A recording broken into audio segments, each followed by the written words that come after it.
ಸೃಷ್ಟಿಯು ನೀನು ಕರ್ಮಣಿ ಕರ್ಮಣಿ. ಪ್ರೀತಿಯ JSS ರೇಡಿಯೋ 91.7 FM ಕೇಳುಗರಿಗೆಲ್ಲ ನಮಸ್ಕಾರ. ನಾನು ನಿಮ್ಮ ಬಾನುಲಿ ಗೆಳೆಯ ಶಿವಕುಮಾರ್. ಮೊದಲಿಗೆ ಸಮಸ್ತ ಕೇಳುಗರಿಗೆಲ್ಲ ವಿಶ್ವ ಮಹಿಳಾ ದಿನಾಚರಣೆಯ ಶುಭಾಶಯಗಳು ಹಾಗೂ ಏಕಪಾತ್ರ ಅಭಿನಯದ ಯಶಸ್ಸಿನಲ್ಲಿ ಮಹಿಳೆಯರಿಗಿರುವ ಸವಾಲುಗಳ ಕುರಿತ ವಿಶೇಷ ಕಾರ್ಯಕ್ರಮಕ್ಕೆ ಆತ್ಮೀಯವಾದ ಸ್ವಾಗತ. ಶ್ರೋತೃಗಳೇ, ಪ್ರತಿ ವರ್ಷ ಮಾರ್ಚ್ 8ನೇ ತಾರೀಕಿನಂದು ವಿಶ್ವದಾದ್ಯಂತ ಮಹಿಳಾ ದಿನಾಚರಣೆಯಾಗಿ ಆಚರಿಸ್ತೇವೆ. ಅದರ ಪ್ರಯುಕ್ತ ಈ ದಿನ ನಾವು ಏಕಪಾತ್ರದ ಅಭಿನಯದ ಯಶಸ್ಸಿನಲ್ಲಿ ಮಹಿಳೆಗಿರುವ ಸವಾಲುಗಳ ಕುರಿತು ವಿಶೇಷ ನೇರ ಸಂದರ್ಶನ ಫೋನ್ ಕಾರ್ಯಕ್ರಮವನ್ನು ಆಯೋಜಿಸಿದ್ದೇವೆ. ಒಬ್ಬ ಮಹಿಳೆ ಮಗಳಾಗಿ, ಸೊಸೆಯಾಗಿ, ಹೆಂಡತಿಯಾಗಿ, ತಾಯಿಯಾಗಿ, ದುಡಿಮೆಗೆ ಜೊತೆಯಾಗಿ ಬದುಕನ್ನು ನಡೆಸುವಂತಹ ನಮ್ಮ ಈ ಮಹಿಳೆಯರ ಪಾತ್ರ ಬಹಳ ಮಹತ್ವವಾದದ್ದು. ಬದುಕು ಬಂಗಾರವಾಗಬೇಕು ಅಂದರೆ ಅಥವಾ ಒಂದು ಮನೆ ನಂದಾಗೋಕುಲವಾಗಬೇಕಂದ್ರೆ ಆ ಮನೆಯ ಹೆಣ್ಣು ಮಗಳ ಜ್ಞಾನ ಮತ್ತು ತ್ಯಾಗ ಅತ್ಯಂತ ಮಹತ್ವವಾದದ್ದು. ಈ ಎಲ್ಲ ವಿಷಯಗಳ ಕುರಿತು ನೀವು ನಿಮ್ಮ ಅನುಭವದ ಮಾತುಗಳನ್ನು ನಮ್ಮ ಜೊತೆ ಹಂಚಿಕೊಳ್ಬಹುದು.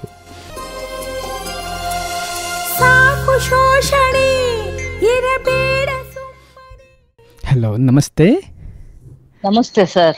ನಮಸ್ತೆ. ಅಂತಾರಾಷ್ಟ್ರೀಯ ಮಹಿಳಾ ದಿನಾಚರಣೆಯ ಶುಭಾಶಯಗಳಿಗೆ ಒಂದಿಗೆ, ಅಂತಾರಾಷ್ಟ್ರೀಯ ಮಹಿಳಾ ದಿನಾಚರಣೆ ಎಷ್ಟು ಜನಕ್ಕೆ ಯಾವ ರೀತಿ ಉಪಯೋಗ ಆಗಿದೆ ಆಗಿಲ್ಲ ಅನ್ನೋದು ನಿಮ್ಮೆಲ್ರಿಗೂ ಗೊತ್ತಿದೆ.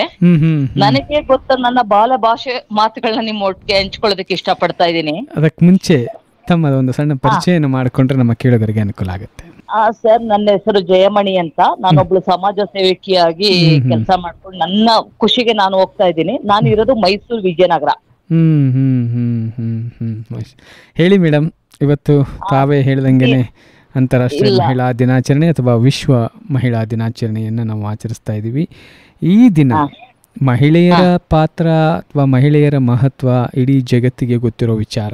ಆದರೆ ಅದರೊಳಗಡೆನೂ ಒಂದಷ್ಟು ಸವಾಲುಗಳನ್ನು ನಾವು ನೋಡ್ತಾ ಇದ್ದೀವಿ. ಅಂದರೆ ಮಹಿಳೆಯನ್ನು ನಾವು ಅರ್ಥ ಮಾಡಿಕೊಳ್ಳೋ ನಿಟ್ಟಿನಲ್ಲೋ ಅಥವಾ ಒಬ್ಬ ಮಹಿಳೆ ಅವಳ ಮಹತ್ವವನ್ನು ಅರ್ಥ ಮಾಡಿಕೊಳ್ಳುವ ನಿಟ್ಟಿನಲ್ಲೋ ಎಲ್ಲೋ ಒಂದು ಕಡೆ ನಾವು ಹಿಡಿದಿರೋದು ಸಹ ನಿಜ. ಆ ನಿಟ್ಟಿನಲ್ಲಿ ಒಂದು ಪ್ರಸ್ತುತ ಮಹಿಳೆಯ ಮಹತ್ವ ಮತ್ತು ಅವಳಿಗಿರುವ ಒಂದು ಸವಾಲುಗಳು, ಈ ಕುರಿತು ತಾವು ಹಂಚಿಕೊಳ್ಳಿ. ಖಂಡಿತ ಸರ್, ಖಂಡಿತ.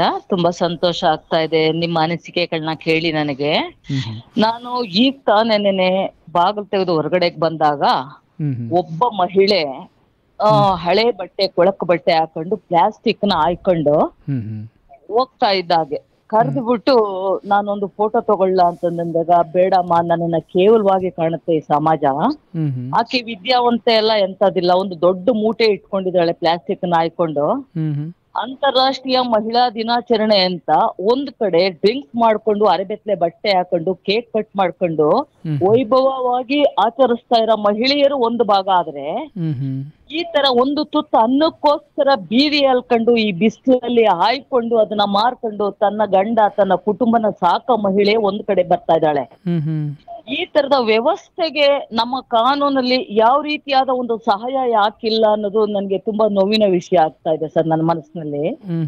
ಅದನ್ನೆಲ್ಲ ನೋಡಿದಾಗ ಎಷ್ಟೋ ಅಮಾಯಕ ಸಹಾಯಕ ಮಹಿಳೆಯರು ಕಣ್ಣೆದುರಿಗೆ ನೋಡ್ತಾ ಇದ್ರು. ನಾನೊಬ್ಬ ಅಧಿಕಾರಿನೂ ಅಲ್ಲ, ದೊಡ್ಡ ವಿದ್ಯಾವಂತನೂ ಸಹ ಅಲ್ಲ. ಆದ್ರೆ ಈ ರೀತಿಯ ಒಂದು ನಮ್ಮ ಅಂತಾರಾಷ್ಟ್ರೀಯ ಮಹಿಳಾ ದಿನಾಚರಣೆ ಆಚರಿಸೋದಕ್ಕೆ ಒಂದು ಅರ್ಥಗರ್ಭಿತವಾಗಿ, ಒಂದು ಕಾನೂನಾತ್ಮಕವಾಗಿ ಹೆಣ್ಣು ಮಕ್ಕಳಿಗೆ ಎಲ್ಲೂ ರಕ್ಷಣೆ ಇಲ್ಲ ಅನ್ನೋದು ನನ್ನ ಅನಿಸಿಕೆ. ಈಗ ಉದಾಹರಣೆಗೆ ಹೇಳೋದಾದ್ರೆ, ಧರ್ಮಸ್ಥಳದಲ್ಲಿ ಸೌಜನ್ಯ ಅದು ಸಾಮೂಹಿಕ ಅತ್ಯಾಚಾರ ಆಗಿದ್ದಕ್ಕೆ ಯಾವ ರೀತಿಯ ಒಂದು ಉತ್ತರ ಸಿಕ್ಕಿದೆ. ಈ ತರ ಪ್ರತಿನಿತ್ಯ ನಡೀತಾನೆ ಇದಾವೆ ಎಲ್ಲಾ ಕಡೆನೂ. ರಕ್ಷಣೆ ಅನ್ನೋದು ರಕ್ಷಣೆನ ಹೆಸರಾಗಿದೆಯೇ ವಿನಃ ಹೆಣ್ಣು ಮಕ್ಕಳ ರಕ್ಷಣೆ ಎಲ್ಲೂ ಆಗ್ತಾ ಇಲ್ಲ ಅಂತ ಶುರುವಾಗಿದೆ. ಅದು ಅದೇ ತರ ನಡ್ಕಂತಾನೂ ಇದೆ. ನಾನು ಪುರುಷ ಪ್ರಧಾನವಾದ ಈ ಸಮಾಜದಲ್ಲಿ ಎರಡನೇ ಪ್ರಜೆಯಾಗಿ ಕಾಣ್ತಾರ ಹೆಣ್ಣು ಮಕ್ಕಳಿಗೆ ರಕ್ಷಣೆನೇ ಇಲ್ಲ ಅಂತಂದ್ರೆ ಮಹಿಳೆಯ ಪಾತ್ರ ಎಷ್ಟಿದೆ ಅಂತ ಎಲ್ರಿಗೂ ಗೊತ್ತಿದೆ ಅಲ್ವಾ ಸರ್ ಇಲ್ಲಿ. ಭಾರತಾಂಬೆ ಹೆಣ್ಣು, ತಿನ್ನ ಅನ್ನ ಹೆಣ್ಣು, ಕುಡಿಯ ನೀರು ಹೆಣ್ಣು, ಎಲ್ಲದಕ್ಕೂ ಹೆಣ್ಣನ್ನ ಹೋಲಿಸ್ಬಿಟ್ಟು ಆಕೆ ಮೇಲೆ ಸಾಮೂಹಿಕ ಅತ್ಯಾಚಾರಗಳು, ತೊಂದ್ರೆ, ವರದಕ್ಷಿಣೆ ಕಿರುಕುಳ, ಈ ರೀತಿ ಹಲವಾರು ತೊಂದರೆ ಕೊಡೋದ್ರಲ್ಲಿ ಏನ್ ಸರ್ ಅರ್ಥ? ಬರೀ ಪುರುಷರಿಗೆ ಮಾತ್ರ ಹೇಳ್ತಾ ಇಲ್ಲ ಈ ಮಾತನ್ನ ನಾನು. ಒಬ್ಬ ಮಹಿಳೆ ಇನ್ನೊಬ್ಬ ಮಹಿಳೆಗೂ ದೌರ್ಜನ್ಯ ದಬ್ಬಾಳಿಕೆನಲ್ಲಿ ಒಳಪಡಿಸ್ತಾ ಇದ್ದಾಳೆ. ಇದಕ್ಕೆಲ್ಲ ಒಂದು ಸರಿಯಾದ ರೀತಿಯ ಕಾನೂನು ಕ್ರಮಗಳನ್ನ ನಮ್ಮ ಪ್ರತಿನಿಧಿಗಳನ್ನು ವಹಿಸ್ಬೇಕಾಗತ್ತೆ. ನಮ್ಮಿಂದ ಆಯ್ಕೆ ಆಗಿ ಹೋದಂತ ಪ್ರತಿನಿಧಿಗಳು ವಹಿಸ್ಬೇಕಾಗತ್ತೆ. ಸಾರ್ವಜನಿಕರು ನಿಮ್ಮಂತ ಅವರು ಈ ತರ ಒಳ್ಳೆಯ ಕಾರ್ಯಕ್ರಮಗಳನ್ನ ಮಾಡಿ ನಮ್ಗೆ ಮಾರ್ಗದರ್ಶಕರಾಗ್ತಾ ಇರೋರು ನೀವು ಸಹ ಇದ್ರ ಒಟ್ಟಿಗೆ ಒಂದ್ ಸ್ವಲ್ಪ ಒಂದು ದಾರಿ ಮಾರ್ಗನ ಹೆಣ್ಮಕ್ಳಿಗೆ ತೋರಿಸಿದ್ರೆ ತುಂಬಾ ಉತ್ತಮ ಅಭಿಪ್ರಾಯ ಅನ್ನೋದು ನನ್ನ ಅನಿಸಿಕೆ ಸರ್. ಇದು ಖಂಡಿತ ನಿಮ್ಮ ಅನಿಸಿಕೆ, ಅಭಿಪ್ರಾಯ ಮತ್ತು ಕಂಡಂಥ ಅನುಭವಗಳನ್ನು ತಾವು ಹಂಚಿಕೊಂಡಿದ್ದೀರಿ. ಖಂಡಿತ ಅದು ತಪ್ಪಲ್ಲ. ಆದರೆ ಒಂದು ಕ್ಷಣ ನಾವು ಒಂದೆಲ್ಲ ಅವಲೋಕನ ಮಾಡಿಕೊಂಡಾಗ, ಒಂದು ನೀವು ಯಾರೋ ಒಬ್ಬ ಮಹಿಳೆ ಬಗ್ಗೆ ಹೇಳಿದ್ರಿ, ಆಕೆ ಯಾರದೋ ತಾಯಿ, ಯಾರದೋ ಮಗಳು, ಯಾರದೋ ಹೆಂಡತಿ, ಅಕ್ಕ, ತಂಗಿ ಆಗಿದ್ದಾರೆ. ಆದರೆ ಅವಳಿಗೆ ಆಶ್ರಯ ಇಲ್ಲ. ಅದು ಕಾರಣ ನಮಗೆ ಗೊತ್ತಿಲ್ಲ ಏನಾಗಿದೆ ಅಂತ. ಆದರೆ ಆ ಥರದ ನಿರಾಶ್ರಿತರ ಕಾರಣಗಳು ಸಾಕಷ್ಟು ನಮಗೆ ಗೊತ್ತಿದೆ, ಏನೇನು ಇರ್ಬೋದು ಅಂತ ಕೆಲವೊಮ್ಮೆ ಊಹಿಸ್ಬೋದು. ಆದರೆ ಇದಕ್ಕೆಲ್ಲ ತಾವು ಹೇಳಿದಂಗೆ ಮಹಿಳೆಯರ ರಕ್ಷಣೆಗೆ ಸರ್ಕಾರ ಅಥವಾ ಸಮಾಜ ಒಂದಷ್ಟು ಕಾನೂನುಗಳು, ಕಾಯ್ದೆಗಳನ್ನು ಅನುಸರಿಸಬೇಕು ಅಂತ ಹೇಳ್ತಾ ಇದ್ರಿ. ಖಂಡಿತ ಸಾಕಷ್ಟು ಕಾನೂನುಗಳು, ಸಾಕಷ್ಟು ಕಾಯ್ದೆಗಳು ಹೆಣ್ಣು ಮಕ್ಕಳಿಗೆ ಮತ್ತು ಈ ಸಮಾಜದ ಒಳಿತಿಗಾಗಿ ಬಹುಶಃ ಬೇರೊಂದು ಕಾನೂನೇ ಬೇಕಿಲ್ಲ. ಹೊಸದಾಗಿ ಇರುವಂಥ ಕಾನೂನುಗಳನ್ನೇ ನಾವು ಅನುಸರಿಸ್ಬಿಟ್ಟಿದ್ದೆ ಆದರೆ ಹೊಸದೊಂದು ಕಾಯ್ದೆ ಅವಶ್ಯಕತೆಯೇ ಇಲ್ಲ. ಅಷ್ಟರ ಮಟ್ಟಿಗೆ ನಮ್ಮಲ್ಲಿ ಕಾನೂನು ಕಾಯ್ದೆಗಳು ಇವೆ. ಆದರೆ ದುರಂತ ಏನು ಅಂತ ಹೇಳಿದರೆ ಅದನ್ನು ಅನುಸರಿಸುವಲ್ಲಿ, ಅದನ್ನು ಸಂರಕ್ಷಿಸುವಲ್ಲಿ, ಕಾಯುವಲ್ಲಿ ನಾವು ಎಡವಿದ್ದೀವಿ. ಅದು ನಾವು ವೈಯಕ್ತಿಕವಾಗಿ ಇರ್ಬೋದು ಅಥವಾ ಸಾಂಸ್ಥಿಕವಾಗಿರ್ಬೋದು. ಒಂದು ಕಾನೂನನ್ನು ಅನುಷ್ಠಾನಕ್ಕೆ ತರಲಿಕ್ಕೆ ಸಂಬಂಧಪಟ್ಟ ಇಲಾಖೆಗಳು ಕೆಲವೊಮ್ಮೆ ಫೇಲ್ಯೂರ್ ಆಗಿರ್ಬೋದು, ಸೋತಿರ್ಬೋದು, ಅಥವಾ ಇರುವಂಥ ಕಾನೂನಿಗೆ ಗೌರವವನ್ನು ಕೊಡದೇ ಇರುವಂಥ ಕೆಲವೊಬ್ಬ ವ್ಯಕ್ತಿಗಳಿಂದ ಬಹುಶಃ ಇಂತಹ ಪ್ರಸಂಗಗಳನ್ನು ನಾವು ನೋಡ್ತೇವೆ. ಈಗಿರುವ ನಿಮ್ಮ ಅನುಭವವನ್ನು ನಾನು ಕೇಳಿದಾಗ ನನಗನಿಸಿದ್ದು, ಮೊದಲ ಹಂತದಲ್ಲಿ ನಾವು ನಡೆದು ಬಂದ ದಾರಿ ನಮ್ಮ ಮೂಲವನ್ನು ನೆನೆಸ್ಕೊಂಡು ಬಿಟ್ಟರೆ, ಅಂದರೆ ನಮ್ಮ ಸೃಷ್ಟಿಯ ಮೂಲವನ್ನು ನೆನೆಸ್ಕೊಂಡು ಬಿಟ್ಟರೆ, ಆ ತಾಯಿ ಯಾರೋ ಪ್ಲಾಸ್ಟಿಕ್ ಹಿಡಿದು ಹೋಗ್ತಾ ಇದ್ರು ಅಂತ ಹೇಳಿದರೆ ಆ ತಾಯಿ ಬೀದಿಗೆ ಬರೋದಿಲ್ಲ. ಅಥವಾ ಯಾವುದೇ ಒಂದು ಹೆಣ್ಣು ಮಗಳನ್ನು ಈ ಥರ ಹಿಂಸೆ ಮಾಡೋದಿಲ್ಲ. ಅಂದರೆ ತಾವು ಹೇಳ್ದಂಗೆ ಸಾಮೂಹಿಕವಾಗಿ ಅತ್ಯಾಚಾರ ಮಾಡಿದ್ರು ಅಂತ ಹೇಳಿದ್ರಿ. ಸೊ ಒಂದು ಹೆಣ್ಣು ಯಾರದೋ ತಂಗಿ, ಯಾರದೋ ಅಕ್ಕ, ಇವಳು ನನ್ನ ಸಮಾಜದಲ್ಲಿದ್ದರೆ ಅವಳು ನನ್ನ ಸಹೋದರಿಯ ಮನೋಭಾವ ಅನ್ನೋ ಭಾವನೆ ನಮಗೆ ಒಮ್ಮೆ ಬಂದುಬಿಟ್ರೆ ಬಹುಶಃ ಈ ಪ್ರಸಂಗಗಳನ್ನು ಕಡಿಮೆ ಮಾಡ್ಬೋದು. ಇನ್ನೊಂದು, ನನ್ನ ಕುಟುಂಬ ಒಳಗಡೆ ಅಪ್ಪ, ಅಮ್ಮ, ಅಕ್ಕ, ತಂಗಿ, ಅಣ್ಣ, ತಮ್ಮ ಎಲ್ಲರೂ ಇರ್ತಾರೆ.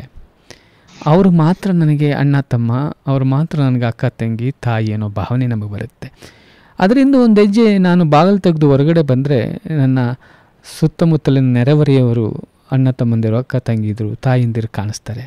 ಅವರೆಲ್ಲರೂ ನನ್ನದು ಕುಟುಂಬ, ನನ್ನ ಈ ಸ್ಟ್ರೀಟ್ನ ಒಂದು ಕುಟುಂಬ ಅಂತ ಭಾವಿಸ್ಕೊಂಡ್ರೆ, ಅದರಿಂದ ಆಚೆ ನನ್ನ ಒಂದು ಪೂರ್ತಿ ಈ ಒಂದು ವಟಾರ ಅಥವಾ ಪೂರ್ತಿ ಒಂದು ಏರಿಯಾ ನನ್ನ ಕುಟುಂಬ, ಈ ತಾಲೂಕು, ರಾಜ್ಯ, ರಾಷ್ಟ್ರ ಎಲ್ಲವೂ ನನ್ನ ಕುಟುಂಬ ಅಂತ ಭಾವನೆ ಒಮ್ಮೆ ಬಂದುಬಿಟ್ರೆ ಬಹುಶಃ ಆವಾಗ ಈ ರೀತಿಯ ಒಂದು ಭಾವನೆಗಳೇ ಬರಲ್ಲ. ಮೊದಲು ಕಾನೂನಿರಲಿ, ಮೊದಲನೇದು ಭಾವನೆ ಬರೋದಿಲ್ಲ, ಆ ಥರ ತೊಂದರೆ ಕೊಡಬೇಕು ಅಂತ ಬರೋದಿಲ್ಲ. ಇದನ್ನು ಮೊದಲು ನಾವು ನಮ್ಮ ಮನೆಗಳಿಂದಲೇ ಸಂಸ್ಕಾರವನ್ನು ಆರಂಭ ಮಾಡಬೇಕೇನು. ಅಂದರೆ ಯಾರೆಲ್ಲ ನಾವು ಮಕ್ಕಳನ್ನು ಅಡಿತೀವಿ ಅವರಿಗೆ ಈ ಅಕ್ಷರ ಜ್ಞಾನದ ಜೊತೆ ಈ ಸಂಸ್ಕಾರದ ಜ್ಞಾನವನ್ನು ಬೆಳೆಸುವಂಥ ಕೆಲಸಗಳು ಆಗಿಬಿಟ್ರೆ ಬಹುಶಃ ಇಂಥವನ್ನು ಕಡಿಮೆ ಮಾಡಲಿಕ್ಕೆ ಅವಕಾಶಗಳಿದೆ. ಅದರ ಜೊತೆಯಲ್ಲಿ ಅದಕ್ಕೂ ಮೀರಿದಂಥವರಿಗೆ ನಮ್ಮ ಕಾನೂನಿನ ಅಡಿಯಲ್ಲಿ ಶಿಕ್ಷೆ ಕಠಿಣವಾಗಿದ್ದರೆ, ಅಥವಾ ಆಪ್ತ ಸಮಾಲೋಚನೆ ಮೊದಲ ಹಂತದಲ್ಲಾಗಿ ಅದನ್ನು ಕೊನೆಯ ಹಂತದಲ್ಲಿ ಕಠಿಣ ಶಿಕ್ಷೆಗಳು ಆಗಲಿಕ್ಕೆ ಸಾಧ್ಯ ಆದರೆ, ಉದಾಹರಣೆಗಳು ಕಂಡು ಬಂದರೆ ಬಹುಶಃ ಮುಂದೆ ಮಾಡ್ಬೋದಾದಂಥ ತಪ್ಪುಗಳನ್ನು ಕಡಿಮೆ ಮಾಡಲಿಕ್ಕೆ ಸಾಧ್ಯ ಆಗುತ್ತೇನೋ ಅಂತ ನನಗನ್ಸುತ್ತೆ. ಅಂದರೆ ಒಂದು ಶಿಕ್ಷೆ ಇನ್ನೊಬ್ಬನಿಗೆ ಒಂದು ಎಚ್ಚರಿಕೆ ಗಂಟೆ ಆಗಬೇಕೇನೋ ಅಂತ. ಕೆಲವು ನಾವು ಈಗ ನೋಡ್ತೀವಿ, ಕೆಲವು ಕಾನೂನುಗಳಿಗೆ, ಕೆಲವು ಅಪರಾಧಗಳಿಗೆ ಕೊಡುವಂಥ ಶಿಕ್ಷೆಗಳ ಪ್ರಮಾಣವನ್ನು ನೋಡಿದಾಗ ಇಷ್ಟೇನಾ ಅಂತ ಒಬ್ಬ ಕ್ರಿಮಿನಲ್ಗೂ ಕೂಡ ಅನಿಸ್ಬೋದು. ಸೊ ಈ ಎಲ್ಲ ಮಾರ್ಪಾಡುಗಳನ್ನು ನಾವು ಮಾಡಿದ್ದೇ ಆದರೆ ಬಹುಶಃ ನಾವು ಮಹಿಳೆಯ ರಕ್ಷಣೆಯ ಜೊತೆ ಒಂದು ಸಮಾಜದ ಸಾಮರಸ್ಯವನ್ನು ಕಂಡುಕೊಳ್ಳಿಕ್ಕೂ ಸಾಧ್ಯ ಆಗುತ್ತೇನೋ ಅಂತ ನನಗೆ ಅನಿಸುತ್ತೆ ಮೇಡಮ್. ತಾವು ಕರೆ ಮಾಡಿ ತಮ್ಮ ಅನುಭವವನ್ನು ಹಂಚಿಕೊಂಡಿದ್ದಕ್ಕಾಗಿ, ತಮ್ಮ ಸಲಹೆಗಳನ್ನು ನೀಡಿದ್ದಕ್ಕಾಗಿ ನಮ್ಮ ಕೇಳುಗರ ಪರವಾಗಿ, ನಮ್ಮ ಎಲ್ಲ ಮಹಿಳೆಯರ ಪರವಾಗಿ ಹೃತ್ಪೂರ್ವಕ ಧನ್ಯವಾದಗಳು. ಹಾಗೂ ಮತ್ತೊಮ್ಮೆ ತಮಗೆ ಮಹಿಳಾ ದಿನಾಚರಣೆಯ ಶುಭಾಶಯಗಳು. ನಿಮಗೂ ಅಷ್ಟೇ ಸರ್. ತಾಳ್ಮೆಯಿಂದ ನನ್ನ ಒರಟಾದ ಪ್ರಶ್ನೆಗಳಿಗೆ ಈ ತರ ಸೂಕ್ಷ್ಮವಾಗಿ ನನಗೆ ಉತ್ತರ ಕೊಟ್ಟಿದ್ದಕ್ಕೆ ತುಂಬಾ ಖುಷಿ ಆಗ್ತಾ ಇದೆ. ಇದು ಇನ್ನೊಂದು ಮಾತು ಹೇಳಿ ನನ್ನ ಮಾತನ್ನ ಮುಗಿಸ್ತಾ ಇದ್ದೀನಿ. ಇದು ನನ್ನ ಅನಿಸಿಕೆ ಪ್ರಕಾರ ಬೇಲಿನೇ ಎದ್ದು ಹೊಲ ಮೇದಂಗೆ ಅಂತಂದಾಗ ಮೇಲ್ಪಟ್ಟ ಹಣವಂತರು, ಅಧಿಕಾರವಂತರೇನೇನೆ ಆ ನೀಚ ಕೆಲಸಗಳನ್ನ ಮಾಡ್ತಾ ಇದ್ದಾಗ ಸರ್ವೇ ಸಾಮಾನ್ಯವಾದ ನಮ್ಮಂತವ್ರಿಗೆ ರಕ್ಷಣೆ ಎಲ್ಲಿದೆ ಸರ್ ಇಲ್ಲಿ? ಹೌದು ಹೌದು, ಖಂಡಿತ. ಬೇಜಾರ್ ಮಾಡ್ಕೋಬೇಡಿ ದಯವಿಟ್ಟು ಸರ್, ಈ ತರ ಎಲ್ಲ ಮಾತಾಡ್ತಾ ಇದ್ದೀನಿ ಅಂತ. ಹೌದು, ಅಲ್ಲ ನೀವು ಹೇಳ್ತಾ ಇರೋದು ನೀವು ಕಂಡಂತ ಸತ್ಯ, ಜೊತೆಗೆ ನಾವು ಸಮಾಜದಲ್ಲಿ ಇತ್ತೀಚೆಗೆ ನೋಡ್ತಾ ಇರುವಂಥ ವಾಸ್ತವ ಕೂಡ ಹೌದು. ಆದರೆ ನೀವು ಹೇಳಿದಂಗೆ ನಮ್ಮ ರಕ್ಷಿಸಬೇಕಾದವರೇ ಭಕ್ಷಕರಾದರೆ ಈ ರೀತಿಯ ನೋವು ಖಂಡಿತ ಆಗುತ್ತೆ. ತಮ್ಮ ನೋವು ಅರ್ಥ ಆಗುತ್ತೆ. ಖಂಡಿತ ನಮ್ಮ ಸಮಾಜದಲ್ಲಿ ಜನಜಾಗೃತರಾದ ಮೇಲೆ ಕನಿಷ್ಠ ಕುಟುಂಬ, ಇಂಡಿವಿಜುವಲ್ ಅಂದರೆ ವೈಯಕ್ತಿಕವಾಗಿ ಜಾಗೃತರಾದರೆ, ಈಗ ನನ್ನ ಮದುವೆ ಆದ ತಕ್ಷಣ ನಾನು ನನ್ನ ಮಗುವಿಗೆ ಏನೆಲ್ಲ ಸಂಸ್ಕಾರ, ಹುಟ್ಟೋ ಮಗುವಿಗೆ ಏನೆಲ್ಲ ಸಂಸ್ಕಾರ ಕಲಿಸ್ಬೇಕು, ಏನೆಲ್ಲ ವಾತಾವರಣವನ್ನು ಕಲ್ಪಿಸಬೇಕು ಅಂತ ಶುರು ಮಾಡಿದರೂ ಬಹುಶಃ ಇನ್ನೊಂದು ಅಷ್ಟು ವರ್ಷಗಳಲ್ಲಿ ನೀವು ನಿರೀಕ್ಷೆ ಮಾಡುವಂತಹ ರಾಮರಾಜ್ಯನೋ ಅಥವಾ ಒಂದು ಸುಂದರ ಸಮಾಜವನ್ನು ಕಾಣಲಿಕ್ಕೆ ಖಂಡಿತ ಸಾಧ್ಯ ಆಗುತ್ತೆ. ತಮ್ಮ ನೋವು ನಮಗೆ ಖಂಡಿತ ಅರ್ಥ ಆಗಿದೆ.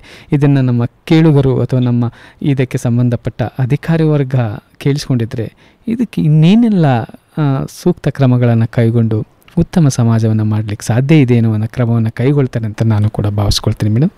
ಧನ್ಯವಾದ. ಧನ್ಯವಾದ ಸರ್. ಧನ್ಯವಾದ. ಶ್ರೋತೃಗಳೇ, ನಮ್ಮ ಜಯಮ್ಮ ಅವರ ಮಾತನ್ನು ಕೇಳಿದ್ರಿ. ಖಂಡಿತ ಅವರು ಕಂಡಂತಹ ಸತ್ಯ ಅದು, ಅವರ ಕಣ್ಮುಂದೆ ನಡೀತಿರುವಂತಹ ಒಂದು ನೋವದು. ನಮ್ಮ ಸೃಷ್ಟಿಗೆ ಕಾರಣವಾದಂಥ ಮಹಿಳೆ ಬೀದಿಗೆ ಬಂದು ಭಿಕ್ಷೆ ಬೇಡ್ತಾಳೆ ಅಥವಾ ಯಾವುದೋ ಒಂದು ಕಷ್ಟಪಡ್ತಾಳೆ ಎಂದಾಗ ಅವರ ಹೊಟ್ಟೆಯಲ್ಲಿ ಹುಟ್ಟಿದಂಥ ಮಕ್ಕಳು ಅಥವಾ ಜೊತೆಯಲ್ಲಿ ಹುಟ್ಟಿದಂಥ ಸಹೋದರರು ಯಾರಾದರೂ ಒಬ್ಬರು ಅವರ ರಕ್ಷಣೆಗೆ ಬರಬೇಕು. ಮೊದಲ ಹಂತದಲ್ಲಿ ಅವರು ಯಾರೂ ಇಲ್ಲ ಅಂದಾಗ ಸಮಾಜದ ನೆರಹೊರೆಯವರೇ ನಾವು ಅವರಿಗೆ ಸಹೋದರರಾಗಬೇಕಾಗತ್ತೆ, ಅವರ ರಕ್ಷಣೆ ಮಾಡಬೇಕಾಗತ್ತೆ. ಸಾಕಷ್ಟು ಆಶ್ರಮಗಳು, ಸಾಕಷ್ಟು ಸಂಸ್ಥೆಗಳು ಈ ಥರದವ್ರಿಗೆ ಒಂದು ಆಪ್ತ ಸಮಾಲೋಚನೆ ಮಾಡೋದ್ರ ಮೂಲಕ ಅವರಿಗೆ ಬದುಕನ್ನು ಕಟ್ಕೊಳ್ಳಿಕ್ಕೆ ಅವಕಾಶವನ್ನು ಕೊಡ್ತಾ ಇದ್ದಾರೆ. ಬಹುಶಃ ಈ ರೀತಿಯವರು ಕಂಡಾಗ ಕೆಲವು ಆಶ್ರಮಗಳಿಗೆ ಸಂಪರ್ಕಿಸಿದರೆ ಅವರಿಗೆ ಒಂದು ಉತ್ತಮ ಮಾರ್ಗದರ್ಶನ ಸಿಗುತ್ತೆ ಅನ್ನೋದು ನನ್ನ ಭಾವನೆ. ಒಂದು ವೇಳೆ ಬೇರೆ ಯಾವುದು ನಂಬರ್ ಸಿಕ್ಕಲಿಲ್ಲ ಅಂದರೂ ಕೂಡ ನಮ್ಮ ಈ ರೇಡಿಯೋ ಕೇಂದ್ರಕ್ಕೆ ಕೂಡ ಕರೆ ಮಾಡಿ ಈ ಥರದವರ ಒಂದು ವಿಳಾಸವನ್ನು ಕೊಟ್ಟಾಗ ನಾವು ಸಂಬಂಧಪಟ್ಟಂಥ ಇಲಾಖೆಗೆ ಸಂಪರ್ಕಿಸುವಂಥ ಕೆಲಸವನ್ನು ಕೂಡ ನಾವು ಮಾಡ್ತೀವಿ ಅಂತ ತಮಗೆ ಹೇಳ್ತಾ, ಮತ್ತೊಬ್ಬರು ನಮ್ಮ ಜೊತೆಗಿದ್ದಾರೆ, ಅವ್ರನ್ನ ಮಾತನಾಡಿಸೋಣ. ನಮಸ್ತೆ. ನಮಸ್ತೆ ಸರ್. ನಮಸ್ತೆ ಸರ್, ತಮ್ಮ ಹೆಸರು, ಎಲ್ಲಿಂದ ಮಾತನಾಡ್ತಾ ಇದ್ದೀರಿ? ಸರ್, ನಾನು ಸಂಪತ್ ಕಟ್ಟಿ ಅಂತ ಹೇಳಿ ಮೈಸೂರಿನಿಂದ ಮಾತಾಡ್ತಾ ಇರುವಂತದ್ದು. ಈ ನಮ್ಮ ನಾಡಿನ ಎಲ್ಲಾ ಹೆಣ್ಣು ಮಕ್ಕಳಿಗೆ, ಮಹಿಳೆಯರಿಗೆ ಅಂತಾರಾಷ್ಟ್ರೀಯ ಮಹಿಳಾ ದಿನಾಚರಣೆಯ ಹಾರ್ದಿಕ ಶುಭಾಶಯಗಳನ್ನು ಹೇಳಲಿಕ್ಕೆ ಬಯಸ್ತಾ ಇದ್ದೇನೆ ಸರ್. Thank you. ಹೇಳಿ ಸರ್, ಇವತ್ತಿನ ಸಮಾಜದಲ್ಲಿ ಪ್ರಸ್ತುತವಾಗಿ ನಮ್ಮ ಮಹಿಳೆಯರಿಗೆ ನಾವು ನಿರೀಕ್ಷೆ ಮಾಡದ ಮಟ್ಟಕ್ಕೆ ಗೌರವ ಸಿಗ್ತಾ ಇದೆಯಾ, ಅಥವಾ ಅವರ ಈ ಏಕಪಾತ್ರ ಅಭಿನಯ ಏನಿದೆಯಲ್ಲ, ಆವಾಗಲೇ ನಾವು ಹೇಳ್ದಂಗೆ ತಾಯಿಯಾಗಿ, ಸಹೋದರಿಯಾಗಿ, ಅಥವಾ ಒಬ್ಬರಿಗೆ ಸೊಸೆಯಾಗಿ, ಅತ್ತೆಯಾಗಿ ಈ ನಿರ್ವಹಿಸುವಲ್ಲಿ ಏನು ಸವಾಲುಗಳನ್ನು ಸಾಮಾನ್ಯವಾಗಿ ಕಾಣ್ತಿದ್ರಿ, ಆ ಸವಾಲುಗಳನ್ನು ಬಿಡಿಸಿಬಿಟ್ರೆ ಬಹುಶಃ ಒಂದು ಕುಟುಂಬ ಸಂಸಾರ ಬಹಳ ಆನಂದವಾಗಿರುತ್ತೆ, ನಂದಗೋಕುಲವಾಗಿರುತ್ತೆ ಅಂತ ಅನ್ಬೇಕಂದ್ರೆ ಯಾವ ಸವಾಲಿದೆ, ಯಾವುದನ್ನು ಬಿಡಿಸ್ಲಿಕ್ಕೆ ಸಾಧ್ಯ ಇದೆ? ಈ ಒಂದು ಸಂದರ್ಭದಲ್ಲಿ ಈ ಒಂದು ನಿಮ್ಮ ಪ್ರಶ್ನೆ ಆಗಿದ್ದಿರ್ಬೋದು ಅಥವಾ ತಮ್ಮ ಈ ಒಂದು ವಿಚಾರಕ್ಕೆ ಹೇಳುವುದಾದ್ರೆ, ಇದು ಅಷ್ಟು ಸುಲಭದಲ್ಲಿ ಈ ಒಂದು ಸಮಸ್ಯೆಯನ್ನು ಬಗೆಹರಿಸಲಿಕ್ಕೆ ಸಾಧ್ಯ ಆಗಲ್ಲ ಈ ಪ್ರಸ್ತುತ ದಿನಗಳಲ್ಲಿ. ಯಾಕಂತಂದ್ರೆ ಇದು ಒಂಥರ ಏನೋ ತಲತಲಾಂತರದಿಂದ ಬೆಳೆದು ಬಂದಿರುವಂತದ್ದು. ಆಮೇಲೆ ಒಂದು ಏನೋ ಈ 7 ಸುತ್ತಿನ ಕೋಟೆ ಅಂತ ಹೇಗಿದೆ, ಒಂದು ಚಕ್ರ ವ್ಯೂಹದ ತರ ಇದು ನಮ್ಮ ಸಮಾಜದಲ್ಲಿ ಇವತ್ತು ಹೆಣ್ಣನ್ನು ನಾವು ಒಂದು ಚಕ್ರ ವ್ಯೂಹದಲ್ಲಿ ಇಟ್ಟಿದ್ದೇವೆ. ಸೊ ಹಾಗಾಗಿ ಇವತ್ತು ಏನಾಗ್ಬೇಕಾಗಿದೆ ಅಂತಂದ್ರೆ ಮೊದಲನೇದಾಗಿ ಈ ಒಂದು ಚಕ್ರ ವ್ಯೂಹದಿಂದ ನಮ್ಮ ಒಂದು ಮಹಿಳೆಯರನ್ನು ಹೊರಗೆ ತರುವಂತಹ ಒಂದು ಕೆಲಸ ಆಗುವುದರೊಂದಿಗೆ ಸೊ ಇವತ್ತು ನಮ್ಮ ಏನು ಪುರುಷ ಪ್ರಧಾನ ವ್ಯವಸ್ಥೆ ಅಂತ ನಾವು ಹೇಳ್ತಾ ಇದ್ದೇವೆ, ಆ ಒಂದು ಪುರುಷ ಪ್ರಧಾನ ವ್ಯವಸ್ಥೆಯಲ್ಲಿ ಮೊದಲನೇದಾಗಿ ನಮ್ಮ ಈ ಒಂದು ಆಲೋಚನೆಗಳು ಏನಿವೆ, ಪುರುಷ ಪ್ರಧಾನದಲ್ಲಿರುವಂತಹ ಈ ಆಲೋಚನೆಗಳೇನಿವೆ ಅದು ಬದಲಾಗಬೇಕಾಗಿದೆ. ಜೊತೆಗೆ ನಮ್ಮ ನೋಟ, ನಮ್ಮ ದೃಷ್ಟಿಕೋನ ಏನಿದೆ ಅಲ್ವಾ, ಈ ಒಂದು ಮಹಿಳೆಯ ಕಡೆಗೆ ನಮ್ಮ ದೃಷ್ಟಿಕೋನ ಏನಿದೆ ಅದು ನಾವು ಬದಲು ಮಾಡ್ಕೊಳ್ಬೇಕಾಗಿದೆ. ಇಲ್ಲಿ ನಾವು ಒಂದು ನಿಗದಿತ ಸ್ಥಳವನ್ನು ಹೇಗೆ ನಾವು ಒಂದು ವಿಧಾನವನ್ನು ಆಯ್ಕೆ ಮಾಡಿಕೊಳ್ತೇವೋ ಹಾಗೆ ಇಲ್ಲಿ ನಾವು ಮಹಿಳೆಯರು ಮತ್ತು ಪುರುಷರು ಅನ್ನುವಂಥದ್ದು ಜೊತೆಯಾಗಿ ಒಂದು ಬಂಡಿಯ 2 ಚಕ್ರಗಳ ತರ ನಾವು ಸಾಗ್ಬೇಕಾಗಿದೆ. ಹಾಗಾಗಿ ಈ ನಿಟ್ಟಿನಲ್ಲಿ ಇನ್ನೂ ತುಂಬಾ ಕೆಲಸಗಳಾಗಬೇಕಾಗಿದೆ. ಇಲ್ಲಿಯ ತನಕ ಈ ಒಂದು ಮಹಿಳಾ ಸಬಲೀಕರಣ ಆಗಿರ್ಬೋದು ಅಥವಾ ಮಹಿಳೆಯರ ಒಂದು ಸರ್ವತೋಮುಖ ಅಭಿವೃದ್ಧಿಗಾಗಿರ್ಬೋದು ಬೇರೆ ಬೇರೆ ರೀತಿಯ ಕೆಲಸಗಳು ನಡೀತಾ ಇದೆ. ಆದ್ರೆ ಇನ್ನೂ ತುಂಬಾ ಆಗ್ಬೇಕಾಗಿರುವಂತ ಕೆಲಸಗಳು ಬಾಕಿ ಇದೆ. ಅದರಲ್ಲಿ ಮುಖ್ಯವಾಗಿ ನಾನು ಆಗ ಹೇಳಿದಾಗ ಮತ್ತೊಮ್ಮೆ ಹೇಳಲಿಕ್ಕೆ ಬಯಸ್ತೇನೆ, ನಮ್ಮ ಪುರುಷ ಪ್ರಧಾನ ಈ ಒಂದು ಸಮಾಜದಲ್ಲಿ ಏನಾಗಿದೆ, ಪುರುಷರ ಆಲೋಚನೆಗಳು, ನಮ್ಮ ದೃಷ್ಟಿಕೋನ, ನಮ್ಮ ನೋಟ, ನಾವು ಹೆಣ್ಣು ಮಕ್ಕಳ ಕಡೆಗೆ ಇರುವಂತ ನಮ್ಮ ಆಲೋಚನೆಗಳು ಬದಲಾಗಬೇಕಾಗಿದೆ. ಇದು ಈ ಒಂದು ಸಂದರ್ಭದಲ್ಲಿ ಹೇಳಲಿಕ್ಕೆ ಬಯಸುವಂತದ್ದು. ಎರಡನೇದು, ಈಗಾಗಲೇ ನೀವು ಇದಕ್ಕಿಂತ ಮೊದಲು ಕರೆದಾರ ಒಬ್ರು ಮಾತಾಡಿದ್ರು, ಅವ್ರ ಜೊತೆ ನೀವು ಮಾತನಾಡಬೇಕಾದ್ರೆ ಹೇಳ್ತಾ ಇದ್ರಿ, ಒಂದು ನಮ್ಮ ಈ ಒಂದು ದೇಶದಲ್ಲಿ ಹೆಣ್ಣು ಮಕ್ಕಳಿಗೆ ಅಥವಾ ಮಹಿಳೆಗಾಗಿ ನಮ್ಮ ಸಂವಿಧಾನಬದ್ಧವಾಗಿ ಹಲವಾರು ಹಕ್ಕುಗಳನ್ನು ನೀಡಲಾಗಿದೆ, ಅದು ಸಮಾನವಾಗಿ. ಸೊ ಅವುಗಳನ್ನು ನಾವು ಏನು ಒಂದು ಅವರ ಒಂದು ಹಕ್ಕುಗಳನ್ನು ಅವರು ಅನುಭವಿಸ್ಲಿಕ್ಕೆ ನಾವು ಬಿಡ್ಬೇಕಾಗಿದೆ. ಬಿಡ್ಲಿಕ್ಕೆ ನಾವು ಯಾರು ಅಲ್ಲ, ಆದ್ರೂ ಆ ಒಂದು ಅವಕಾಶಗಳನ್ನು ಅವರಿಗೆ ನೀಡಬೇಕಾಗಿದೆ.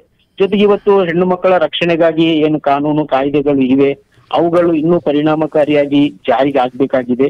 ಅದ್ರ ಜೊತೆಗೆ ಅನುಷ್ಠಾನ ಮಾಡ್ಬೇಕಾಗಿದ್ದಂತವ್ರು ಯಾರಿದ್ದಾರೆ, ಅದು ಅಧಿಕಾರಿ ವರ್ಗದಲ್ಲಾಗಿರ್ಬೋದು, ನಮ್ಮ ಒಂದು ಜನಪ್ರತಿನಿಧಿಗಳಾಗಿರ್ಬೋದು, ಅಥವಾ ನಮ್ಮ ಏನು ನ್ಯಾಯಾಲಯ ವ್ಯವಸ್ಥೆ ಇದೆ ಇವುಗಳಾಗಿರ್ಬೋದು, ಅವುಗಳದನ್ನು ಒಂದು ಪರಿಣಾಮಕಾರಿಯಾಗಿ ಜಾರಿಗೆ ತರುವುದರೊಂದಿಗೆ ಅವರು ಅವರವರ ಆ ಹಂತಗಳಲ್ಲಿ ಅವರ ಜವಾಬ್ದಾರಿಗಳನ್ನು ಅರ್ಥಕೊಂಡು ಮುಂದೆ ಹೋಗ್ಬೇಕಾಗಿದೆ ಅಂತ ಹೇಳಲಿಕ್ಕೆ ಬಯಸ್ತೇನೆ. ಅದ್ರ ಜೊತೆಯಲ್ಲಿ ಸರ್ಕಾರ ಇನ್ನೂ ಸ್ವಲ್ಪ ಹೆಚ್ಚಿನ ಮಟ್ಟಿಗೆ ಈ ಮಹಿಳೆಯರಿಗೆ ಸಂಬಂಧಿಸಿದಂತ ಯೋಜನೆಗಳನ್ನು ಇನ್ನೂ ಹೆಚ್ಚಿಗೆ ಜಾರಿಗೆ ತರುವುದರೊಂದಿಗೆ ಸೊ ಅವರ ಒಂದು ಅಭಿವೃದ್ಧಿಗಾಗಿ ಎಲ್ಲಾ ಕ್ಷೇತ್ರಗಳಲ್ಲಿ ಇನ್ನೂ ಹೆಚ್ಚಿನ ಒಂದು ಪ್ರಾತಿನಿಧ್ಯವನ್ನು ಮಹಿಳೆಯರಿಗೆ ಕೊಡಬೇಕಾಗಿದೆ ಅಂತ ಅನ್ನುವಂಥದ್ದು ನನ್ನ ಅನಿಸಿಕೆ ಈ ಒಂದು ಸಂದರ್ಭದಲ್ಲಿ. ಸಂಪತ್ ಸರ್, ಭಾಳ ಒಂದು ಅಚ್ಚುಕಟ್ಟಾಗಿ ತಮ್ಮ ಅಭಿಪ್ರಾಯವನ್ನು ಹಂಚ್ಕೊಂಡ್ರಿ. ಅಂದರೆ ನನ್ನ ಒಂದು ಕನ್ಸರ್ನ್ ನಿಮ್ಮ ಹೇಳಿದ ಪ್ರಕಾರವಾಗಿಯೇ ನಮ್ಮ ದೃಷ್ಟಿಕೋನಗಳು ಬದಲಾಗಬೇಕಾ ಅಂತ.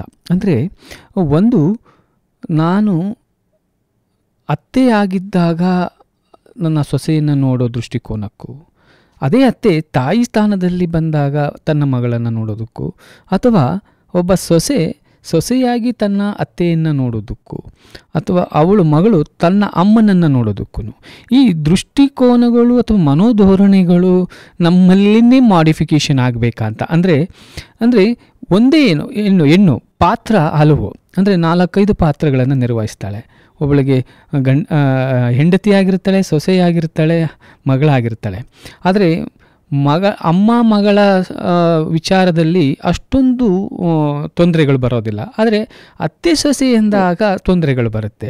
ಇದು ನಮ್ಮ ಮನೋಧೋರಣೆಯನ್ನು, ಅಂದರೆ ಒಬ್ಬ ಸೊಸೆ ಅವಳು ನನ್ನ ಅತ್ತೆಯಲ್ಲ ತಾಯಿ ಆಗಿ ನಾನು ನೋಡ್ಕೊಳ್ಬೇಕು, ನನ್ನ ತವರು ಮನೆಯಿಂದ ಬಂದ ಮೇಲೆ ನನ್ನ ಅತ್ತೇನೇ ನನ್ನ ತಾಯಿ ಅಂತ ಅಂದ್ಕೊಳ್ಳುವಂಥ ಮನೋಭಾವಗಳು ಬರಬೇಕು.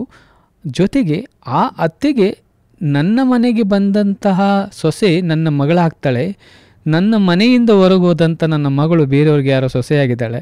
ಸೊ ನನ್ನ ಮಗಳನ್ನು ನಾನು ಇಲ್ಲಿ ಸೊಸೆಯನ್ನು ಮಗಳಾಗಿ ನೋಡಿದರೆ ಬಹುಶಃ ನನ್ನ ಮಗಳನ್ನು ಆ ಸೊಸೆಯ ಆ ಮನೆಯಲ್ಲಿ ಕೂಡ ಮಗಳಾಗಿ ನೋಡ್ತಾರೆ. ಈ ಎಲ್ಲ ಭಾವನೆಗಳ ಮೇಲೆ ಹೆಚ್ಚು ನಿರ್ಧಾರ ಆಗುತ್ತೆ ಅಂತ ಅನ್ಸಲ್ವಾ ತಮಗೆ? ಇದು ಖಂಡಿತವಾಗ್ಲೂ ಅನಿಸುತ್ತೆ ಸರ್. ಇದು ಮನೆಯಿಂದಲೇ ಒಂದು ಬದಲಾವಣೆಗಳು ಬರ್ಬೇಕಾಗಿರುವಂತಹದ್ದು. ನೀವ್ ಹೇಳಿದ ಹಾಗೇನೆ ನೀವು ಹೇಳಿದ ಹಾಗೆ ನನ್ನ ಒಂದು ಕುಟುಂಬ ಪ್ರಾರಂಭ ಮಾಡಿದ ಮೇಲೆ ನನಗೆ ಹುಟ್ಟುವ ಮಕ್ಕಳಿಂದಲೇ ಅಂತ ಅನ್ನುವಂಥದ್ದು ಏನು ಹೇಳಿದ್ರೆ ಸರಿ ಅನಿಸ್ತದೆ. ಇಲ್ಲಿ ಏನಾಗಿದೆ ಅಂತಂದ್ರೆ, ನಾವು ಹುಡುಗರನ್ನು ನೋಡುವಂತ ರೀತಿಯೇ ಬೇರೆ, ಒಂದು ಹುಡುಗಿಯನ್ನು ನೋಡುವಂತನೇ ರೀತಿಯೇ ಬೇರೆ. ಬಟ್ ಈ ಕುಟುಂಬದಲ್ಲೇ ಈ ಒಂದು ವ್ಯವಸ್ಥೆ ಜಾರಿಗೆ ಬರ್ಬೇಕು. ಏನಂದ್ರೆ ಎರಡೂ ಮಕ್ಕಳನ್ನು ನಾವು ಸಮಾನವಾಗಿ ನೋಡ್ಬೇಕು. ಇವತ್ತು ನಾವು ಎಲ್ಲಿ ಸಮಾಜದಲ್ಲಿ ಮಾತಾಡ್ಬೇಕಂತ ಹೆಣ್ಣು ಮಕ್ಕಳು ಜಾಗ್ರತೆ ಮಾಡ್ಬೇಕು, ಹೆಣ್ಣು ಮಕ್ಕಳು ಅದು ಮಾಡಬಾರ್ದು, ಇದು ಮಾಡಬಾರ್ದು, ಹಾಗಿರ್ಬೇಕು, ಹೀಗಿರ್ಬೇಕು ಅಂತ ನಾವು ಕೇವಲ ಹೆಣ್ಣು ಮಕ್ಕಳ ಕಡೆಗೆ ಮಾತ್ರ ಈ ಒಂದು ಏನು ನೀತಿ ಬೋಧನೆಯ ಮಾತುಗಳನ್ನ ಆಡ್ತಾ ಇರ್ತೀವಿ. ಆದ್ರೆ ಅದೇ ಒಂದು ನಮ್ಮ ಮನೆಯಲ್ಲಿ ಒಬ್ಬ ಹುಡುಗ ಇದ್ದಾನೆ, ಒಬ್ಬ ಗಂಡು ಮಗ ಇದ್ದಾನೆ ಅಂತಂದಾಗ ಯಾಕೆ ನಾವು ಅವನಿಗೆ ಈ ವಿಚಾರಗಳನ್ನು ಹೇಳಲ್ಲ? ನೀನು ಈ ಸಮಾಜದಲ್ಲಿ ಎಲ್ಲಾ ಮಕ್ಕಳನ್ನು ಅಥವಾ ಹೆಣ್ಣು ಮಕ್ಕಳನ್ನು ಒಂದು ಗೌರವ ದೃಷ್ಟಿಯಿಂದ ನೋಡು, ಅವರನ್ನು ಸಮಾನವಾಗಿ ಕಾಣು, ಅವರು ನಮ್ಮ ಮನೆಯಲ್ಲಿರುವ ಹಾಗೆ ಒಂದು ತಾಯಿಯೋ ಒಂದು ತಂಗಿಯೋ ಒಂದು ಅಕ್ಕನೋ ಆಗಿ ಇದ್ದಾರೆ. ಸೊ ಈ ತರದ ಒಂದು ಜವಾಬ್ದಾರಿಗಳು, ಈ ತರದ ಒಂದು ಪ್ರಜ್ಞೆಯನ್ನು ಬರೆಸುವಂತ ತಿಳುವಳಿಕೆಗಳಾಗಿದ್ದಿರ್ಬೋದು, ಈ ಒಂದು ಬದಲಾವಣೆಗಳು ಮನೆಯಿಂದಲೇ ಆಗ್ಬೇಕಾಗಿದೆ ಅಂತ ನನ್ನ ಒಂದು ಅಭಿಪ್ರಾಯ ನೀವು ಹೇಳಿದ ರೀತಿಯಲ್ಲಿ. ಹೌದು, ಧನ್ಯವಾದಗಳು. ಖಂಡಿತ ಈ ನಮ್ಮ ಕೇಳುಗರು ಈ ಕಾರ್ಯಕ್ರಮವನ್ನು ಕೇಳುವಾಗ ತಮ್ಮನ್ನು ತಾವು ಅವಲೋಕನ ಮಾಡ್ಕೊಂಡ್ಬಿಟ್ರೆ, ನಾನು ಎಲ್ಲಿ ಎಡುತ್ತಾ ಇದ್ದೀವಿ, ನಾನು ಎಲ್ಲಿ ಇನ್ನೊಂದು ಚೂರು ಟ್ಯೂನ್ ಮಾಡ್ಕೊಬೇಕು, ಸರಿಪಡಿಸ್ಕೊಬೇಕು ಅಂದರೆ ಮಕ್ಕಳನ್ನು ಬೆಳೆಸುವ ನಿಟ್ಟಿನಲ್ಲಿ ತಾವೇ ಹೇಳ್ದಂಗೆ ಹೆಣ್ಣು ಮಕ್ಕಳಾಗಲಿ ಗಂಡು ಮಕ್ಕಳಾಗಲಿ ಇಬ್ಬರನ್ನು ಬೆಳೆಸುವಾಗ ಹೇಗೆ ಸಮಾನತೆಯ ಭಾವನೆಯನ್ನು ಮೂಡಿಸಬೇಕು ಅನ್ನುವ ಒಂದು ಸಂಸ್ಕಾರವನ್ನು ನಮ್ಮ ಪೋಷಕರು ಕಲಿಸಬೇಕಾಗತ್ತೆ. ನಂತರ ಶಾಲಾ ಮಟ್ಟದಲ್ಲಿ ಶಿಕ್ಷಕರು ಸಹ ಇದನ್ನು ಉತ್ತೇಜನ ನೀಡಬೇಕಾಗತ್ತೆ. ಖಂಡಿತ ತಮ್ಮ ಮಾತು ಸತ್ಯ. ನಮ್ಮ ಕೇಳುಗರಲ್ಲಿ ಅಥವಾ ನಮ್ಮ ಸಾರ್ವಜನಿಕರಲ್ಲಿ ಈ ಮನೋಭಾವ ಹೆಚ್ಚುವಾಗಿ ಒಂದು ಸಮಾನತೆಯ ಮನೋಭಾವ ಮತ್ತು ಒಬ್ಬರಿಗೊಬ್ಬರನ್ನು ಗೌರವಿಸುವಂಥ ಭಾವನೆ ಬರಲಿ ಅಂತ ನಾನು ಕೂಡ ಆಶಿಸ್ತೀನಿ ಸರ್. ಕರೆ ಮಾಡಿದ್ದಕ್ಕಾಗಿ ಧನ್ಯವಾದಗಳು. ಅವಕಾಶ ಕೊಟ್ಟರೆ ಒಂದು ಚಿಕ್ಕ ಕವನ ಇದೆ ಈ ಒಂದು ಮಹಿಳಾ ದಿನಾಚರಣೆಯ ಪ್ರಯುಕ್ತ ನೀವು ಹೇಳಿದ್ರೆ ನಾನು ಅದನ್ನು ಪ್ರಸ್ತುತಪಡಿಸ್ತೇನೆ, ಅವಕಾಶ ಮಾಡಿ. ದಯವಿಟ್ಟು ಹೇಳಿ. ಕವನದ ಶೀರ್ಷಿಕೆ ಈ ತರ ಇದೆ: ಬಂದಿದೆ ಬಂದಿದೆ ಮತ್ತೆ ಬಂದಿದೆ, ಬಂದಿದೆ ಬಂದಿದೆ ಮತ್ತೆ ಬಂದಿದೆ ಮಹಿಳಾ ದಿನಾಚರಣೆ, ಬಂದಿದೆ ಬಂದಿದೆ ಮತ್ತೆ ಬಂದಿದೆ ಮಹಿಳಾ ದಿನಾಚರಣೆ, ರಾರಾಜಿಸುತ್ತಿವೆ ಎಲ್ಲೆಡೆ ರಂಗು ರಂಗುನ ಗೋಡೆ ಬರಹ ಭಿತ್ತಿ ಪತ್ರ ಘೋಷಣೆ ಮೆರವಣಿಗೆ, ರಾರಾಜಿಸುತ್ತಿವೆ ಎಲ್ಲೆಡೆ ರಂಗು ರಂಗಿನ ಗೋಡೆ ಬರಹ ಭಿತ್ತಿ ಪತ್ರ ಘೋಷಣೆ ಮೆರವಣಿಗೆ, ಮಾಡುವೆವು ಭಾಷಣ ಕೂಗುವೆವು ಘೋಷಣೆ ತಿರುಚಿ ಮತ್ತೆ ಮತ್ತೆ, ಮಾಡುವೆವು ಭಾಷಣ ಕೂಗುವೆವು ಘೋಷಣೆ ತಿರುಚಿ ಮತ್ತೆ ಮತ್ತೆ, ಕಳೆದ ವರ್ಷವೂ ಕೂಗಿದೆವು ಈ ವರ್ಷವೂ ಕೂಗುವೆವು ಆದರೆ ಜಾಗ ಮತ್ತು ಜನಗಳು ಮಾತ್ರ ಬೇರೆ, ಕಳೆದ ವರ್ಷವೂ ಕೂಗಿದೆವು ಈ ವರ್ಷವೂ ಕೂಗುವೆವು ಆದರೆ ಜಾಗ ಮತ್ತು ಜನಗಳು ಮಾತ್ರ ಬೇರೆ, ನಿಂತಿಲ್ಲ ಇನ್ನು ಮೂಢನಂಬಿಕೆ ಮಡಿವಂತಿಕೆ ಅತ್ಯಾಚಾರ ಶೋಷಣೆ ಮಾರಾಟ ದೌರ್ಜನ್ಯ ವರದಕ್ಷಿಣೆಗಾಗಿ ಹೆಣ್ಣಿನ ಸಾವು, ನಿಂತಿಲ್ಲ ಇನ್ನು ಮೂಢನಂಬಿಕೆ ಮಡಿವಂತಿಕೆ ಅತ್ಯಾಚಾರ ಶೋಷಣೆ ಮಾರಾಟ ದೌರ್ಜನ್ಯ ವರದಕ್ಷಿಣೆಗಾಗಿ ಹೆಣ್ಣಿನ ಸಾವು, ಕೇವಲ ಭಾಷಣ ಘೋಷಣೆ ಮಾಧ್ಯಮಗಳಿಗೆ ಸೀಮಿತವಾಗಿವೆ ಮಹಿಳಾ ಸಬಲೀಕರಣದ ಧ್ಯೇಯ ವಾಕ್ಯಗಳು ಇಂದು, ಕೇವಲ ಭಾಷಣ ಘೋಷಣೆ ಮಾಧ್ಯಮಗಳಿಗೆ ಸೀಮಿತವಾಗಿವೆ ಮಹಿಳಾ ಸಬಲೀಕರಣದ ಧ್ಯೇಯ ವಾಕ್ಯಗಳು ಇಂದು, ಸಿಕ್ಕಿಲ್ಲ ಅದೆಷ್ಟೋ ನಾರಿಯರಿಗೆ ಮಾನಸಿಕ ಸಾಮಾಜಿಕ ಆರ್ಥಿಕ ಧಾರ್ಮಿಕ ಸಮಾನತೆಯ ಪಾಲು, ಕಳೆಯುತ್ತಿರುವೆವು ಅದೆಷ್ಟೋ ಜೀವಗಳು ವಲಯ ಮುಂದೆ ನಾಲ್ಕು ಗೋಡೆಗಳೆಂಬ ಪಂಜರದಲ್ಲಿ ಬತ್ತಿದ ಕಣ್ಣೀರ ಹನಿಯಲ್ಲಿ ಇನ್ನು, ಕಳೆಯುತ್ತಿರುವವು ಅದೆಷ್ಟೋ ಜೀವಗಳು ವಲಯ ಮುಂದೆ ನಾಲ್ಕು ಗೋಡೆಗಳೆಂಬ ಪಂಜರದಲ್ಲಿ ಬತ್ತಿದ ಕಣ್ಣೀರ ಹನಿಯಲ್ಲಿ ಇನ್ನು, ಆಗೋದು ಬೇಡ ಈ ವರ್ಷದ ಘೋಷಣೆಗಳು ಮುಂದಿನ ವರ್ಷಕ್ಕೆ ಮತ್ತೆ ಘೋಷಣೆಗಳಾಗಿ ಹೊಸ ಬಣ್ಣಗಳೊಂದಿಗೆ, ಆಗೋದು ಬೇಡ ಈ ವರ್ಷದ ಘೋಷಣೆಗಳು ಮುಂದಿನ ವರ್ಷಕ್ಕೆ ಮತ್ತೆ ಘೋಷಣೆಗಳಾಗಿ ಹೊಸ ಬಣ್ಣಗಳೊಂದಿಗೆ, ಆಗಲಿ ಆಗಲಿ ನಿರಂತರ ಸರ್ವತೋಮುಖ ಮಹಿಳಾ ಸಬಲೀಕರಣ ಹರಿಯುವ ನದಿ ನೀರಿನಂತೆ, ಆಗಲಿ ಆಗಲಿ ನಿರಂತರ ಸರ್ವತೋಮುಖ ಮಹಿಳಾ ಸಬಲೀಕರಣ ಹರಿಯುವ ನದಿ ನೀರಿನಂತೆ, ಕಾಣುವುದು ಬೇಡ ಕೇವಲ ಹೆಣ್ಣನ್ನು ನಾವು ಮುಗಿಲೆತ್ತರಕ್ಕೆ ಏರಿ ಆಗಿದೆ ನಮ್ಮ ನಾಡಿನ ಹೆಣ್ಣು, ಕಾಣುವುದು ಬೇಡ ಕೇವಲವಾಗಿ ಹೆಣ್ಣನ್ನು ನಾವು ಮುಗಿಲೆತ್ತರಕ್ಕೆ ಏರಿ ಆಗಿದೆ ನಮ್ಮ ನಾಡಿನ ಹೆಣ್ಣು ಇಂದು, ಬೇಡವಾಗಿದೆ ಹೆಣ್ಣು ಮಕ್ಕಳಿಗೆ ಪುರುಷರ ಕರುಣೆ, ನೀಡಬೇಕಾಗಿದೆ ಘನತೆ ಗೌರವ ಸಮಾನತೆ ಸ್ವಾತಂತ್ರ್ಯದ ಅವರ ಹಕ್ಕು ಅವರಿಗೆ, ಬೇಡವಾಗಿದೆ ಹೆಣ್ಣು ಮಕ್ಕಳಿಗೆ ಪುರುಷರ ಕರುಣೆ, ನೀಡಬೇಕಾಗಿದೆ ಘನತೆ ಗೌರವ ಸಮಾನತೆ ಸ್ವಾತಂತ್ರ್ಯದ ಹಕ್ಕು ಅವರ ಹಕ್ಕು ಅವರಿಗೆ, ಜೋಡಿಸುವ ನಮ್ಮೆಲ್ಲರ ಕೈಗಳು ಮಹಿಳಾ ಜಯಕ್ಕಾಗಿ ನಮ್ಮನೆಯ ಮಗಳು ನನ್ನ ತಾಯಿ ಎಂದು, ಜೋಡಿಸುವ ನಮ್ಮೆಲ್ಲರ ಕೈಗಳು ಮಹಿಳಾ ಜಯಕ್ಕಾಗಿ ನಮ್ಮನೆಯ ಮಗಳು ನನ್ನ ತಾಯಿ ಎಂದು, ಬಂದಿದೆ ಬಂದಿದೆ ಮತ್ತೆ ಬಂದಿದೆ ಮಹಿಳಾ ದಿನಾಚರಣೆ ನೆನಪಿಸಲು ನನ್ನ ಕರ್ತವ್ಯಗಳನ್ನು, ಬಂದಿದೆ ಬಂದಿದೆ ಮತ್ತೆ ಬಂದಿದೆ ಮಹಿಳಾ ದಿನಾಚರಣೆ, ನೆನಪಿಸಲು ನನ್ನಯ ಕರ್ತವ್ಯಗಳನ್ನು. ಧನ್ಯವಾದಗಳು ಸರ್. ತುಂಬ ತುಂಬ ನಿಮಗೆ ಧನ್ಯವಾದಗಳು. ನೀವು ಒಬ್ಬ ಮಹಿಳೆಗಾಗಿ ಎಷ್ಟು ಇನ್ವಾಲ್ವ್ ಆಗಿದ್ರಿ, ಅವಳ ಗೌರವಕ್ಕಾಗಿ ಎಷ್ಟು ಇನ್ವಾಲ್ವ್ ಆಗಿದ್ರಿ ಅಂತ ಈ ಒಂದು ಕವನ ಹೇಳುತ್ತೆ. ಖಂಡಿತವಾಗಲೂ ತಾವು ಹೇಳಿದಂಗೆ ನಮ್ಮ ಈ ಘೋಷಣೆಗಳು, ಬರಹಗಳು ಅಷ್ಟಕ್ಕೆ ಮಾತ್ರ ಸೀಮಿತ ಆಗದೆ, ಅಥವಾ ಒಂದು ಕಾರ್ಯಕ್ರಮಕ್ಕೆ ಸೀಮಿತವಾಗಿ ಅಥವಾ ಒಂದು ಸಾಮಾಜಿಕ ಜಾಲತಾಣಕ್ಕೆ ಒಂದು ಫೋಟೋ ಆಗಿ ಇರದೆ ಅದನ್ನು ಅನುಷ್ಠಾನಕ್ಕೆ ತರುವಂಥದ್ದಾಗಬೇಕು. ಪ್ರಾಮಾಣಿಕವಾದ ಪ್ರಯತ್ನ ಆಗಬೇಕು, ಪ್ರಾಮಾಣಿಕವಾದ ಗೌರವವನ್ನು ನೀಡಬೇಕು ಅಂತ ಖಂಡಿತ ನಿಮ್ಮ ಈ ಒಂದು ಕವನ ಸಂದೇಶವನ್ನು ನೀಡುತ್ತೆ ಸರ್. ಮತ್ತೊಮ್ಮೆ ತಮಗೆ ಧನ್ಯವಾದಗಳು. ಧನ್ಯವಾದಗಳು ಸರ್, ಅವಕಾಶವನ್ನು ನೀಡಿದಕ್ಕಾಗಿ ತಮಗೂ ಈ JSS ಸಮುದಾಯ ಬಾನುಲಿ ಕೇಂದ್ರದ ಎಲ್ಲರಿಗೂ ಧನ್ಯವಾದಗಳು ಸರ್. ಧನ್ಯವಾದ. ಶ್ರೋತೃಗಳೇ, ತಾವು ಕಳೆದೆರಡು ಕರೆಗಳಲ್ಲಿ ಕೇಳಿದ್ರಿ, ಎಷ್ಟು ಅದ್ಭುತವಾಗಿ ಹಂಚಿಕೊಂಡ್ರು. ಖಂಡಿತ ತಮಗೂ ಕೂಡ ಈ ಭಾವನೆ ಇರುತ್ತೆ.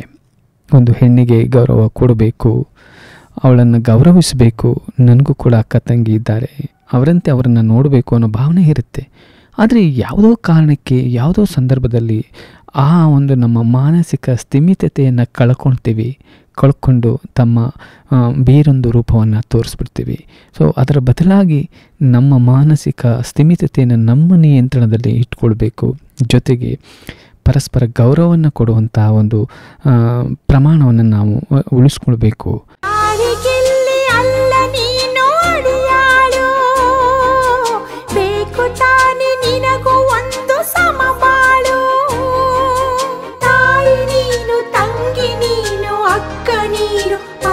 ಪುತ್ರಿ ಗೆಳತಿಯಲ್ಲ ನೀನು, ಸೃಷ್ಟಿ ವೃಷ್ಟಿ ಸಮಷ್ಟಿಯು ನೀನು. ಕರ್ಮಣಿ ಕರ್ಮಣಿ. ಇವತ್ತಿನ ದಿನದಲ್ಲಿ ನಾವು ಗಮನಿಸಿದರೆ ಮಹಿಳೆಯರು ಸಾಕಷ್ಟು ಸಾಧನೆಯನ್ನು ಮಾಡಿದ್ದಾರೆ.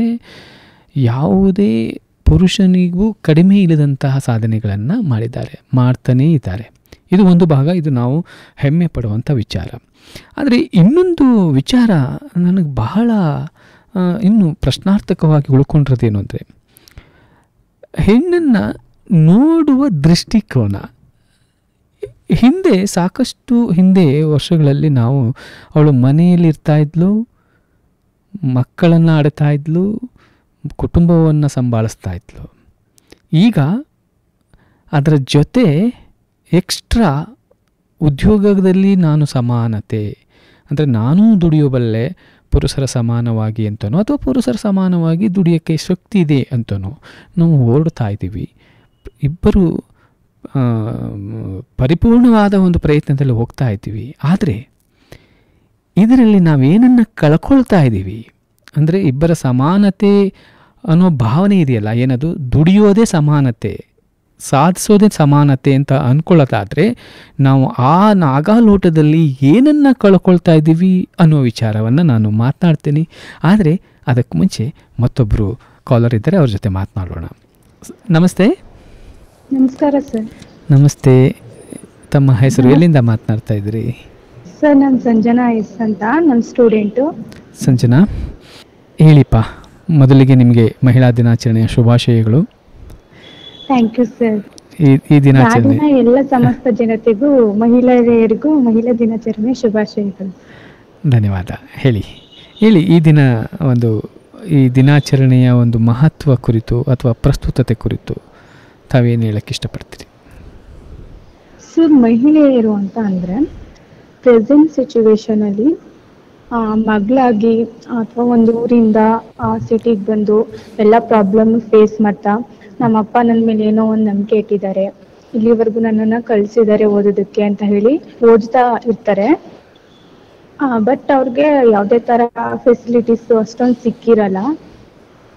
ಅದಾದರೂ ಕೂಡ ಫಸ್ಟ್ ಸ್ಟೇಟ್ಗೆ ಫಸ್ಟ್ ಆಗಿ ಒಳ್ಳೆ ಮಾರ್ಕ್ಸ್ ತೆಗೆದು ಚೆನ್ನಾಗಿ ಓದ್ತಾ ಇರ್ತಾರೆ ಸರ್ ಅಂತ.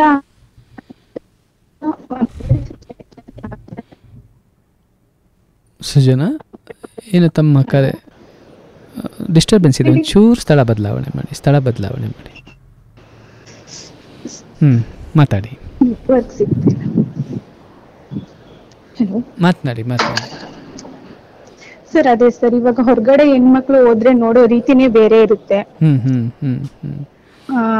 ಎಲ್ಲ ಪಾಸಿಟಿವ್ ಆಗೇ ನೋಡಲ್ಲ. ಸೇಫ್ಟಿ ಅನ್ನೋದು ಇರಲ್ಲ ಸರ್ ಇವಾಗ ಹುಡ್ಗಿರ್ಗೆ. ತಾವು ತಾವಾಗಿ ತಮ್ಮ ಲೈಫ್ ನ ಲೀಡ್ ಮಾಡ್ಬೇಕು ಅಂತ ಅನ್ಕೊಂಡ್ರೆ. ಓಕೆ, ಎರಡು ವಿಚಾರಗಳನ್ನು ತಾವು ಹೇಳಿದ್ರಿ. ನಿಮ್ಮ ತಂದೆ ತಾಯಿ ನನ್ನ ಮಗಳು ಚೆನ್ನಾಗಿ ಓದಲಿ, ಒಂದು ಒಳ್ಳೆಯ ಸ್ಥಾನಕ್ಕೆ ಬರಲಿ ಅಂತ ಕಷ್ಟಪಟ್ಟು ಕಳಿಸಿರ್ತಾರೆ, ನೀವು ಚೆನ್ನಾಗಿ ಓದ್ತಾ ಇರ್ತೀರಿ ಅನ್ನೋದ್ರ ಬಗ್ಗೆ ಹೇಳಿದ್ರಿ. ಆದರೆ ಇನ್ನೊಂದು ವಿಚಾರವನ್ನು, ಹೊರಗಡೆ ನಾವು ಓಡಾಡುವಾಗ ಇತರರಿಂದ ನಮಗೆ ಸುರಕ್ಷತೆ ಇರೋದಿಲ್ಲ, ಅವರು ನೋಡುವಂಥ ದೃಷ್ಟಿ ಬೇರೆ ಇರುತ್ತೆ ಅಂತ ಹೇಳಿದ್ರಿ. ಇದು ಯಾವ ಕಾರಣಕ್ಕಿರ್ಬೋದು? ಏನಕ್ಕೆ ಈ ಥರ ಆಗುತ್ತೆ ಅಂತ ಅನಿಸುತ್ತೆ ತಮಗೆ ಸೃಜನಾ?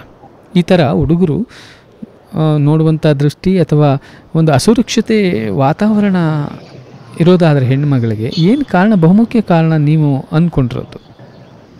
ಸರ್, ಒಂದು ಬಿಹೇವಿಯರ್ ಇರ್ಬೋದು, ಅವರ ನಡವಳಿಕೆ. ನಡವಳಿಕೆ ಇರ್ಬೋದು ಸರ್. ಅವರ ಮನಸ್ಸಿನಲ್ಲಿ ಆರಂಭದಿಂದಲೇ ಒಂದು ಒಳ್ಳೆಯ ನಡವಳಿಕೆ, ಭಾವನೆಯನ್ನು ತುಂಬುವಂಥದ್ದು, ಸಂಸ್ಕಾರವನ್ನು ತುಂಬುವಂಥದ್ದು ಒಂದು ಕುಟುಂಬದಿಂದ ಆಗಬೇಕು, ಒಂದು ಶಿಕ್ಷಣದಿಂದ ಆಗಬೇಕು. ಸೊ ಇವೆರಡರಿಂದ ವಂಚಿತರಾದಾಗ ಬಹುಶಃ ಈ ಹೊರಗಡೆ ಈ ರೀತಿಯ ಒಂದು ನಡವಳಿಕೆಗಳಿಗೆ ತೊಡಗಿಸ್ಕೊಂಡು ಬಿಡ್ತಾರೆ. ಅವರು ಯಾರ ಜೊತೆ ಹೆಚ್ಚು ಸಂಪರ್ಕ ಇರ್ತಾರೆ ಅಥವಾ ಸಮಯವನ್ನು ಕಳೀತಾರೆ, ಅದು ಬಹುಶಃ ಅವರನ್ನು ಬಿಲ್ಡ್ ಮಾಡಿಬಿಡುತ್ತೇನೋ ಅಂತ. ಹಾಗಾಗಿ ಇವತ್ತು ನಾವು ನೋಡ್ತಾ ಇರುವಂಥ ನಡವಳಿಕೆ ಇವತ್ತಿನದಲ್ಲ, ಅದು ಬಹಳ ದಿನಗಳಿಂದ ಬೆಳ್ಕೊಂಡು ಬಂದು ಇವತ್ತು ಅದು ಗಟ್ಟಿಯಾಗಿ ನಿಂತ್ಕೊಂಡು ಬಿಟ್ಟಿರೋದು. ಸೊ ಹಾಗಾಗಿ ನಾವು ಸ್ವಲ್ಪ ಹಿಂದೆ ಹೋದರೆ ಅವರ ನಡವಳಿಕೆಗೆ ಪೂರಕವಾದ ಒಂದು ವಾತಾವರಣವನ್ನು ಕಲ್ಪಿಸಬೇಕಾಗಿತ್ತಾ, ಅಥವಾ ಮುಂದಿನಾದರೂ ಇವತ್ತಿನ ಸಮಸ್ಯೆ ಮುಂದೆ ಹೆಚ್ಚಾಗಬಾರ್ದು ಅನ್ನೋದಾದರೆ ಇವತ್ತಿನ ಜನ್ರೇಷನ್ಗೆ, ಇವತ್ತಿನ ಮಕ್ಕಳಿಗೆ ನಾವು ಆ ರೀತಿಯ ಸಂಸ್ಕಾರವನ್ನು ಕಲಿಸುವಂಥ ವಾತಾವರಣವನ್ನು ನನ್ನ ಕುಟುಂಬದಲ್ಲಿ, ಶಿಕ್ಷಣದಲ್ಲಿ ಅಥವಾ ಸ್ನೇಹ ವರ್ಗದಲ್ಲಿ ಏನಾದರೂ ಶುರು ಮಾಡಬೇಕಂತ ಅನ್ಸಲ್ವಾ? ಅನ್ಸುತ್ತೆ ಸರ್, ಖಂಡಿತ ಅನ್ಸುತ್ತೆ ಸರ್. ಅವ್ರಿಗೆ ಅಂದ್ರೆ ಸರ್ ಎಜುಕೇಶನ್ ಸರಿಯಾಗಿ ನೀಟಾಗಿ ಪಡ್ಕೊಂಡ್ರೆ, ಮತ್ತೆ ಮನೆಯಲ್ಲಿ ಅವ್ರ ಪೇರೆಂಟ್ಸ್ ಅವ್ರನ್ನ ಬೆಳೆಸಿರೋ ರೀತಿಯಲ್ಲಿ, ಅಂದ್ರೆ ದೊಡ್ಡಪ್ಪ ದೊಡ್ಡಮ್ಮ, ಚಿಕ್ಕಪ್ಪ ಚಿಕ್ಕಮ್ಮ ಒಂಥರ ಫುಲ್ಲು ಅವಿಭಕ್ತ ಕುಟುಂಬದಲ್ಲಿ ಬೆಳೆದಿರೋರ್ಗೆ ಯಾವತ್ತೂ ಆತರ ಥಾಟ್ಸ್ ಬರಲ್ಲ ಸರ್.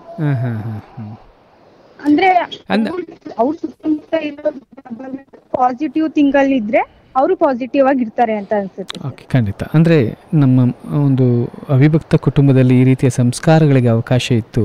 ಇವತ್ತು ವಿಭಕ್ತ ಕುಟುಂಬದಲ್ಲಿ ತನ್ನ ಮಗು ಜೊತೆ ಮಾತನಾಡೋಕ್ಕೆ ತಾಯಿನೂ ಸಿಗಲ್ಲ, ತಂದೆನೂ ಸಿಗಲ್ಲ. ಸೊ ಆವಾಗ ಆ ಮಗು ಏನನ್ನು ನೋಡುತ್ತೋ, ಯಾರ ಜೊತೆ ಮಾತನಾಡುತ್ತೋ ಅದು ಡೆವಲಪ್ ಆಗ್ತಾ ಹೋಗುತ್ತೆ. ಬಹುಶಃ ವಿಭಕ್ತ ಕುಟುಂಬಗಳು ಕಾರಣ ಈ ರೀತಿಯ ನಡವಳಿಕೆಗೆ ಅಂತ ತಾವು ಸಲಹೆ ನೀಡ್ತಾ ಇದ್ದೀರಿ. ಧನ್ಯವಾದಗಳು. Thank you. ಎಸ್, ಶ್ರೋತೃಗಳೇ, ನಮ್ಮ ಸೃಜನಾ ಹಂಚ್ಕೊಳ್ತಾ ಇದ್ರು, ನಮ್ಮನ್ನು ನೋಡೋ ದೃಷ್ಟಿ ಚೆನ್ನಾಗಿರಲ್ಲ, ಹುಡುಗರಲ್ಲಿ ಹೋಗುವಾಗ ಒಂದು ಸುರಕ್ಷಿತ ಭಾವನೆ ಇರೋಲ್ಲ, ವಾತಾವರಣ ಇರೋದಿಲ್ಲ ಅನ್ನುವ ಒಂದು ಅನುಭವವನ್ನು ಹಂಚಿಕೊಂಡ್ರು. ಖಂಡಿತ ಅವರೇ ಹೇಳಿದ ಹಾಗೇನೆ ಅವಿಭಕ್ತ ಕುಟುಂಬದಲ್ಲಿ ಅಜ್ಜಿ ಇರ್ತಾ ಇದ್ರು, ಒಂದಷ್ಟು ಸಂಸ್ಕಾರಗಳ ಬಗ್ಗೆ ತಿಳಿಸ್ಕೊಡ್ತಾ ಇದ್ರು, ಅಥವಾ ಮನೆಯಲ್ಲಿ ಯಾರಾದರೂ ಹಿರಿಯರು ಇರ್ತಾ ಇದ್ರು, ಒಂದಷ್ಟು ವಿಚಾರಗಳನ್ನು ಅವ್ರಿಗೆ ಹೇಳ್ತಾ ಇದ್ರು. ಇವತ್ತು ಆ ವಿಚಾರಗಳನ್ನು ಹಿರಿಯರಿಂದ ಪಡ್ಕೊಳ್ಳೋಕ್ಕೂ ಕೂಡ ನಮಗೆ ಅವಕಾಶಗಳು ಕಡಿಮೆ ಆಗಿದೆ. ಜೊತೆಗೆ ವಿಶೇಷವಾಗಿ ತಂದೆ ತಾಯಿ ಒಬ್ಬ ಮಗನ ನಡವಳಿಕೆಯನ್ನು ಗಮನಿಸುವ ಸಮಯ ಕೂಡ ಅವರಿಗೆ ಸಿಗ್ತಾ ಇಲ್ಲ. ಒಂದು ಮಗು ಬೆಳಿಗ್ಗೆ ಶಾಲೆಗೆ ಹೋದರೆ ಮನೆಗೆ ಬರೋವರೆಗೂ ಹೇಗಿರ್ತಾನೆ ಅನ್ನುವ ಒಂದು ವಿಚಾರವನ್ನು ತಿಳ್ಕೊಳ್ಳೋಕೆ ಸಾಧ್ಯ ಆಗ್ತಿಲ್ಲ. ಅಥವಾ ಅವನು ಯಾರ ಸ್ನೇಹ ಮಾಡಿದ್ದಾನೆ, ಸ್ನೇಹಿತರ ಜೊತೆ ಎಲ್ಲೋಗ್ತಾನೆ, ಎಷ್ಟು ಸಮಯ ಕಳೀತಾನೆ, ಏನು ಮಾಡ್ತಾನೆ ಅನ್ನುವ ಒಂದು ವಿಶ್ಲೇಷಣೆ ಮಾಡಿಕೊಳ್ಳಿಕ್ಕೆ, ಅವಲೋಕನ ಮಾಡಿಕೊಳ್ಳಿಕ್ಕೂ ನಮಗೆ ಅವಕಾಶ ಸಿಗ್ತಾ ಇಲ್ಲ. ಬಹುಶಃ ಇದು ಕೂಡ ಬಹುಮುಖ್ಯವಾದ ಕಾರಣ. ಮಗನ ಬೆಳವಣಿಗೆ ಅಥವಾ ಮಗಳ ಬೆಳವಣಿಗೆ ಕುರಿತು ಪೋಷಕರ ಗಮನ ಕಡಿಮೆ ಆಗಿರೋದು ಕೂಡ ಒಂದು ಕಾರಣ ಇರ್ಬೋದು ಅಂತ ನಮಗೂ ಕೂಡ ಅನಿಸುತ್ತೆ. ಮತ್ತೊಬ್ಬರು ಕಾಲರ್ ಇದ್ದಾರೆ, ಅವರೇನು ಹೇಳ್ತಾರೆ ಕೇಳೋಣ. ನಮಸ್ತೆ. ನಮಸ್ಕಾರ. ನಮಸ್ತೆ ಮೇಡಮ್. ನಮಸ್ಕಾರ ಸರ್. ನಮಸ್ತೆ ಮೇಡಮ್. ಎಲ್ಲಿಂದ ಮಾತಾಡ್ತಿದ್ದೀರಿ ಮೇಡಮ್? ಸರ್ ನಾನು ಸರ್ಕಾರಿ ಪ್ರೌಢಶಾಲೆ ಬಿದಿರುಗೂಡು ಅಂತ ನಂಜನಗೂಡು ತಾಲೂಕಲ್ಲಿ ಒಂದು ಗ್ರಾಮೀಣ ಸರ್ಕಾರಿ ಪ್ರೌಢಶಾಲೆಯ ಮುಖ್ಯ ಶಿಕ್ಷಕಿ ಭಾಗ್ಯಲಕ್ಷ್ಮಿ ಅಂತ. ಶಿಕ್ಷಕರು ಅಂದ ತಕ್ಷಣ ನನಗೆ ಬಹಳ ಸಂತೋಷ ಆಯ್ತು. ನಾವು ಇವತ್ತಿನ ಒಂದು ವಿಚಾರದಲ್ಲಿ ನಾವು ಮಾತಾಡ್ತಾ ಇದ್ವಿ, ಮೊದಲು ಪೋಷಕರಾದರೆ ಎರಡನೇ ಸ್ಥಾನ ತುಂಬವರೇ ಶಿಕ್ಷಕರು ಅಂತ ಇವತ್ತು. ಸೊ ನೀವೇ ಮಾಡಿಬಿಟ್ಟಿದ್ದೀರಿ, ಬಹಳ ಸಂತೋಷ ಮೇಡಮ್. ಮೊದಲಿಗೆ ತಮಗೆ ಮಹಿಳಾ ದಿನಾಚರಣೆಯ ಶುಭಾಶಯಗಳು ಮೇಡಮ್. ಮೊದಲಿಗೆ thank you so much sir. ಹೇಳಿ ಮೇಡಮ್, ಈ ದಿನ ಪ್ರಸ್ತುತ ನಾವು ಮಹಿಳಾ ದಿನಾಚರಣೆಯನ್ನು ಆಚರಿಸ್ತಾ ಇದ್ದೀವಿ. ಹಾ ಸರ್. ಈ ದಿನ ಏನೆಲ್ಲ ಸವಾಲುಗಳನ್ನು ನಾವು ಎದುರಿಸ್ತಾ ಇದ್ದೀವಿ? ನಿಜವಾದ ಮಹಿಳೆಯ ಸ್ಥಾನವನ್ನು ನೀಡಲಿಕ್ಕಾಗಲಿ ಅಥವಾ ಆ ಮಹಿಳೆಯ ಮಹತ್ವವನ್ನು ಅರ್ಥ ಮಾಡ್ಕೊಳ್ಳೋಕ್ಕಾಗಲಿ ನಮ್ಗೆ ಏನೆಲ್ಲ ಸವಾಲಿದೆ ಅಂತ? ಭಾರತ ಸಮಾಜದಲ್ಲಿ ಅಷ್ಟೇ ಅಲ್ಲ ಸರ್, ನಾನು ಅಬ್ಸರ್ವ್ ಮಾಡಿದಂಗೆ ಪ್ರಪಂಚದಾದ್ಯಂತ ಮಹಿಳೆಯರು ಅಂದ್ರೇನೆ ಅವ್ರಿಗೆ ಲೈಫೇ ಚಾಲೆಂಜ್. ಸೊ ಹಾಗಾಗಿ ಹುಟ್ಟದಾಗ್ಲಿಂದ ಹಿಡಿದು ಅವರು ಬೆಳವಣಿಗೆ ಮುಖಾಂತರ ಅಂತ್ಯದವರೆಗೂ ಅವ್ರಿಗೆ ಹೋರಾಟ ಖಂಡಿತವಾಗಿ ಇದ್ದೇ ಇರುತ್ತೆ. ಬಟ್ ಈಗ ನಮ್ಗೆ ಇರ್ತಕ್ಕಂತ ಒಂದು ಶಿಕ್ಷಣದ ಬಲದಿಂದ ಮತ್ತೆ ಹೆಂಗಸರಿಗೆ ಸೈಕಲಾಜಿಕಲ್ ವಿಲ್ ಪವರ್ ಸ್ವಲ್ಪ ಜಾಸ್ತಿ ಸರ್. ಸೊ ಪ್ರಾಬಬ್ಲಿ ಹಾಗೇನೆ ಸರ್ಕಾರನುವೆ ಹುಡುಗಿಯರಿಗೆ 18 ವರ್ಷಕ್ಕೆ ಪರ್ಮಿಷನ್ ಕೊಟ್ಟು ಮದ್ವೆ ಮಾಡ್ಕೊಳ್ಳಿಕ್ಕೆ ಹುಡುಗರಿಗೆ 21 ಮಾಡಿರೋದಿರಬಹುದು. ಸೊ ಹಾಗಾಗಿ ಹೋರಾಟನ ಅವರು ಚಾಲೆಂಜ್ ಅಂತ ಅನ್ಕೊಳ್ಳೋದಕ್ಕಿಂತ part and parcel of their life. ನಾವು ಎಲ್ಲದನ್ನು ಅಕ್ಸೆಪ್ಟ್ ಮಾಡ್ಕೊಂಡು ಚಾಲೆಂಜಿಂಗ್ ಆಗಿ ತಗೊಂಡು ಲೈಫ್ ನ ಲೀಡ್ ಮಾಡ್ತಾ ಇದೀವಿ. ಮತ್ತೆ 21ನೇ ಶತಮಾನದಲ್ಲಿ ನಮ್ಗೆ ಶಿಕ್ಷಣ ಒಂದು ಅಸ್ತ್ರವಾಗಿದೆ. ಹೆಣ್ಣು ಯಾರ ಮೇಲೂ ಡಿಪೆಂಡ್ ಆಗ್ದಲೆ ತನ್ನ ಕಾಲ ಮೇಲೆ ತಾನು ಆರ್ಥಿಕವಾಗಿ ಸಬಲಳಾಗ್ಲಿಕ್ಕೆ ತುಂಬಾ ಸಾಧ್ಯತೆಗಳು ಇದಾವೆ ಈಗ ಸಮಾಜದಲ್ಲಿ. ಅದು ಸರ್ಕಾರಿ ವಲಯ ಇರಬಹುದು ಅಥವಾ ಈವನ್ ಖಾಸಗಿ ವಲಯದಲ್ಲೂ ಸುಮಾರು ಜನ ಮಹಿಳೆಯರು ತಮ್ಮ ತಮ್ಮ ಉದ್ಯೋಗಗಳನ್ನ ತಾವುಗಳು ಕಂಡುಕೊಂಡಿದ್ದಾರೆ. ಹಲವಾರು ಜನಕ್ಕೆ ಅವರೇ ಉದ್ಯೋಗನ ಕೊಟ್ಟಿದ್ದಾರೆ ಕೂಡ. ಅದೆಲ್ಲ ಶಿಕ್ಷಣದಿಂದ ಆಗಿದೆ. ಹಾಗಾಗಿ ಶಿಕ್ಷಣಕ್ಕೆ, ಅದರಲ್ಲೂ ಹೆಣ್ಣು ಮಕ್ಕಳ ಶಿಕ್ಷಣಕ್ಕೆ ಎಲ್ಲಾ ಪೋಷಕರು, ಗ್ರಾಮೀಣ ಪ್ರದೇಶದವರು ಹೆಚ್ಚು ಒತ್ತನ್ನ ಕೊಡ್ಬೇಕು ಅನ್ನೋದು ನನ್ನ ಆಶಯ. ಗ್ರಾಮೀಣ ವಿಭಾಗದಲ್ಲಿ ಈಗ್ಲೂ ಎಲ್ಲೋ ಕೆಲವು ಕಡೆ ಸರ್ಕಾರ ಅಷ್ಟೆಲ್ಲ ಅನುಕೂಲಗಳನ್ನ ಮಾಡಿ, ಉಚಿತ ಸಮವಸ್ತ್ರ, ಉಚಿತ ಪಠ್ಯಪುಸ್ತಕ, ಉಚಿತ ಮಧ್ಯಾಹ್ನದ ಊಟದ ಯೋಜನೆಗಳು ಇದೆಲ್ಲ ಮಾಡಿದ್ರು ಕೂಡ ಎಲ್ಲೋ ಒಂದ್ ಕಡೆ ಇನ್ನೂ ಸ್ವಲ್ಪ ಗ್ರಾಮೀಣ ಪ್ರದೇಶದಲ್ಲಿ ಹೆಣ್ಣು ಮಕ್ಕಳ ಶಿಕ್ಷಣಕ್ಕೆ ಹೆಚ್ಚು ಒತ್ತು ಸಿಗಬೇಕು ಅಂತ ಅನ್ಸುತ್ತೆ. ಒಂದು SSLC ಆದ್ರೆ ಸಾಕು, ಒಂದು PUC ಆದ್ರೆ ಸಾಕು, ಅಥವಾ ಮನೆಯಲ್ಲಿ ಏನೋ ಕಷ್ಟದ ಪರಿಸ್ಥಿತಿ ಅಂತ ಶಾಲೆಗೆ ಇರ್ದಲೇ ಇರೋಂಥದ್ದು, ಅಥವಾ ಒಂದ್ ಸ್ವಲ್ಪ ಅನಾರೋಗ್ಯದ ಕಾರಣಕ್ಕೂ ಮಕ್ಕಳನ್ನ ಮನೇಲಿ ಕೂಡಿಸ್ಬಿಡುದು, ಈ ತರದ ಸನ್ನಿವೇಶಗಳು ಕೂಡ ಇದಾವೆ. ಸೊ ಹಾಗಾಗಿ ಸಮುದಾಯದಲ್ಲಿ ಪೋಷಕರ ವಲಯದಲ್ಲಿ ಒಂದಷ್ಟು ಅವರು ಅರಿವನ್ನ ಮೂಡಿಸ್ಕೊಂಡು ಆ ನಿಟ್ಟಿನಲ್ಲಿ ಒಂದಷ್ಟು ನಿಮ್ ತರ ಸಮೂಹ ಮಾಧ್ಯಮಗಳು ಇನ್ನೊಂದಷ್ಟು ಸಮುದಾಯದಲ್ಲಿ ಶಿಕ್ಷಣದ ಮಹತ್ವದ ಬಗ್ಗೆ ಶಾಲೆಯಲ್ಲಿ ಶಿಕ್ಷಕರಾಗಿ ನಮ್ ಕರ್ತವ್ಯವನ್ನ ನಾವು ಮಾಡ್ತಾ ಇರ್ತೀವಿ. ಸಮುದಾಯ ವರ್ಗದಿಂದ ನಿರಂತರ ಹಾಜರಾತಿ ಮಕ್ಕಳು ಶಾಲೆಗೆ ಬರೋ ತರ ಮಾಡ್ಲಿಕ್ಕೆ ಒಂದಷ್ಟು ಅರಿವು ಮೂಡಿಸುವ ಕಾರ್ಯಕ್ರಮಗಳು, ಅಥವಾ ಸಮುದಾಯದ ಜೊತೆಗೆ ನೀವು ಅಂದ್ರೆ ಏರ್ ಮುಖಾಂತರ, ಆಕಾಶವಾಣಿ ಮುಖಾಂತರ ಅಷ್ಟೇ ಅಲ್ದಲೆ ಫೇಸ್ ಟು ಫೇಸ್ ಇಂಟ್ರಾಕ್ಷನ್ದು ಒಂದಷ್ಟು ಏನಾದ್ರೂ ಕಾರ್ಯಕ್ರಮಗಳನ್ನ ನಡೆಸ್ಕೊಟ್ರೆ ಶಿಕ್ಷಣಕ್ಕೆ, ಹೆಣ್ಣು ಮಕ್ಕಳ ಶಿಕ್ಷಣಕ್ಕೆ ಇನ್ನೊಂದಷ್ಟು ಒತ್ತು ಸಿಗಬಹುದು ಅಂತ ಅನ್ಸುತ್ತೆ ಸರ್.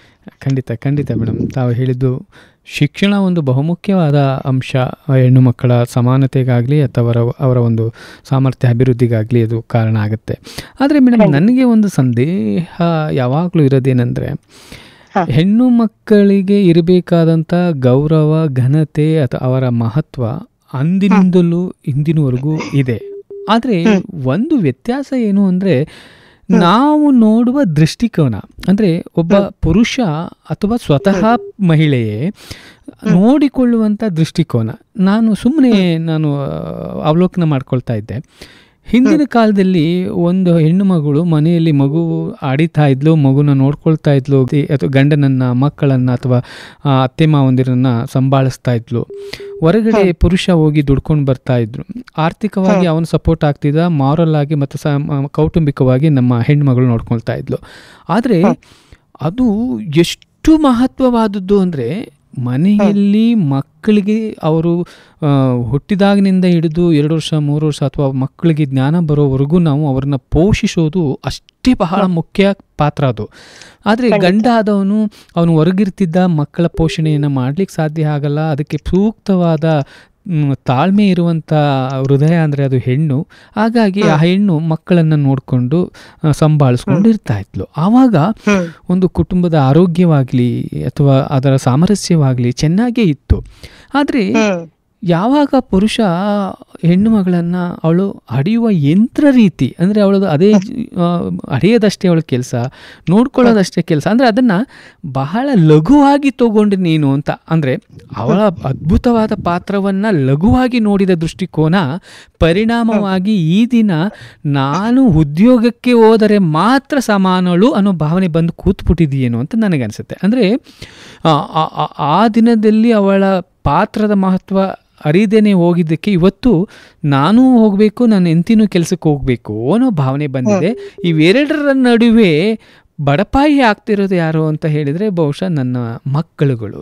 ಅಂದರೆ ಅವರಿಗೆ ತಾಯಿಯ ಆರೈಕೆ, ಪ್ರೀತಿ, ಪೋಷಣೆ ಮತ್ತು ಕಾಳಜಿ ಇವೆಲ್ಲವನ್ನು ಕಳ್ಕೊಬಿಡ್ತಿದ್ದೀವೇನೋ.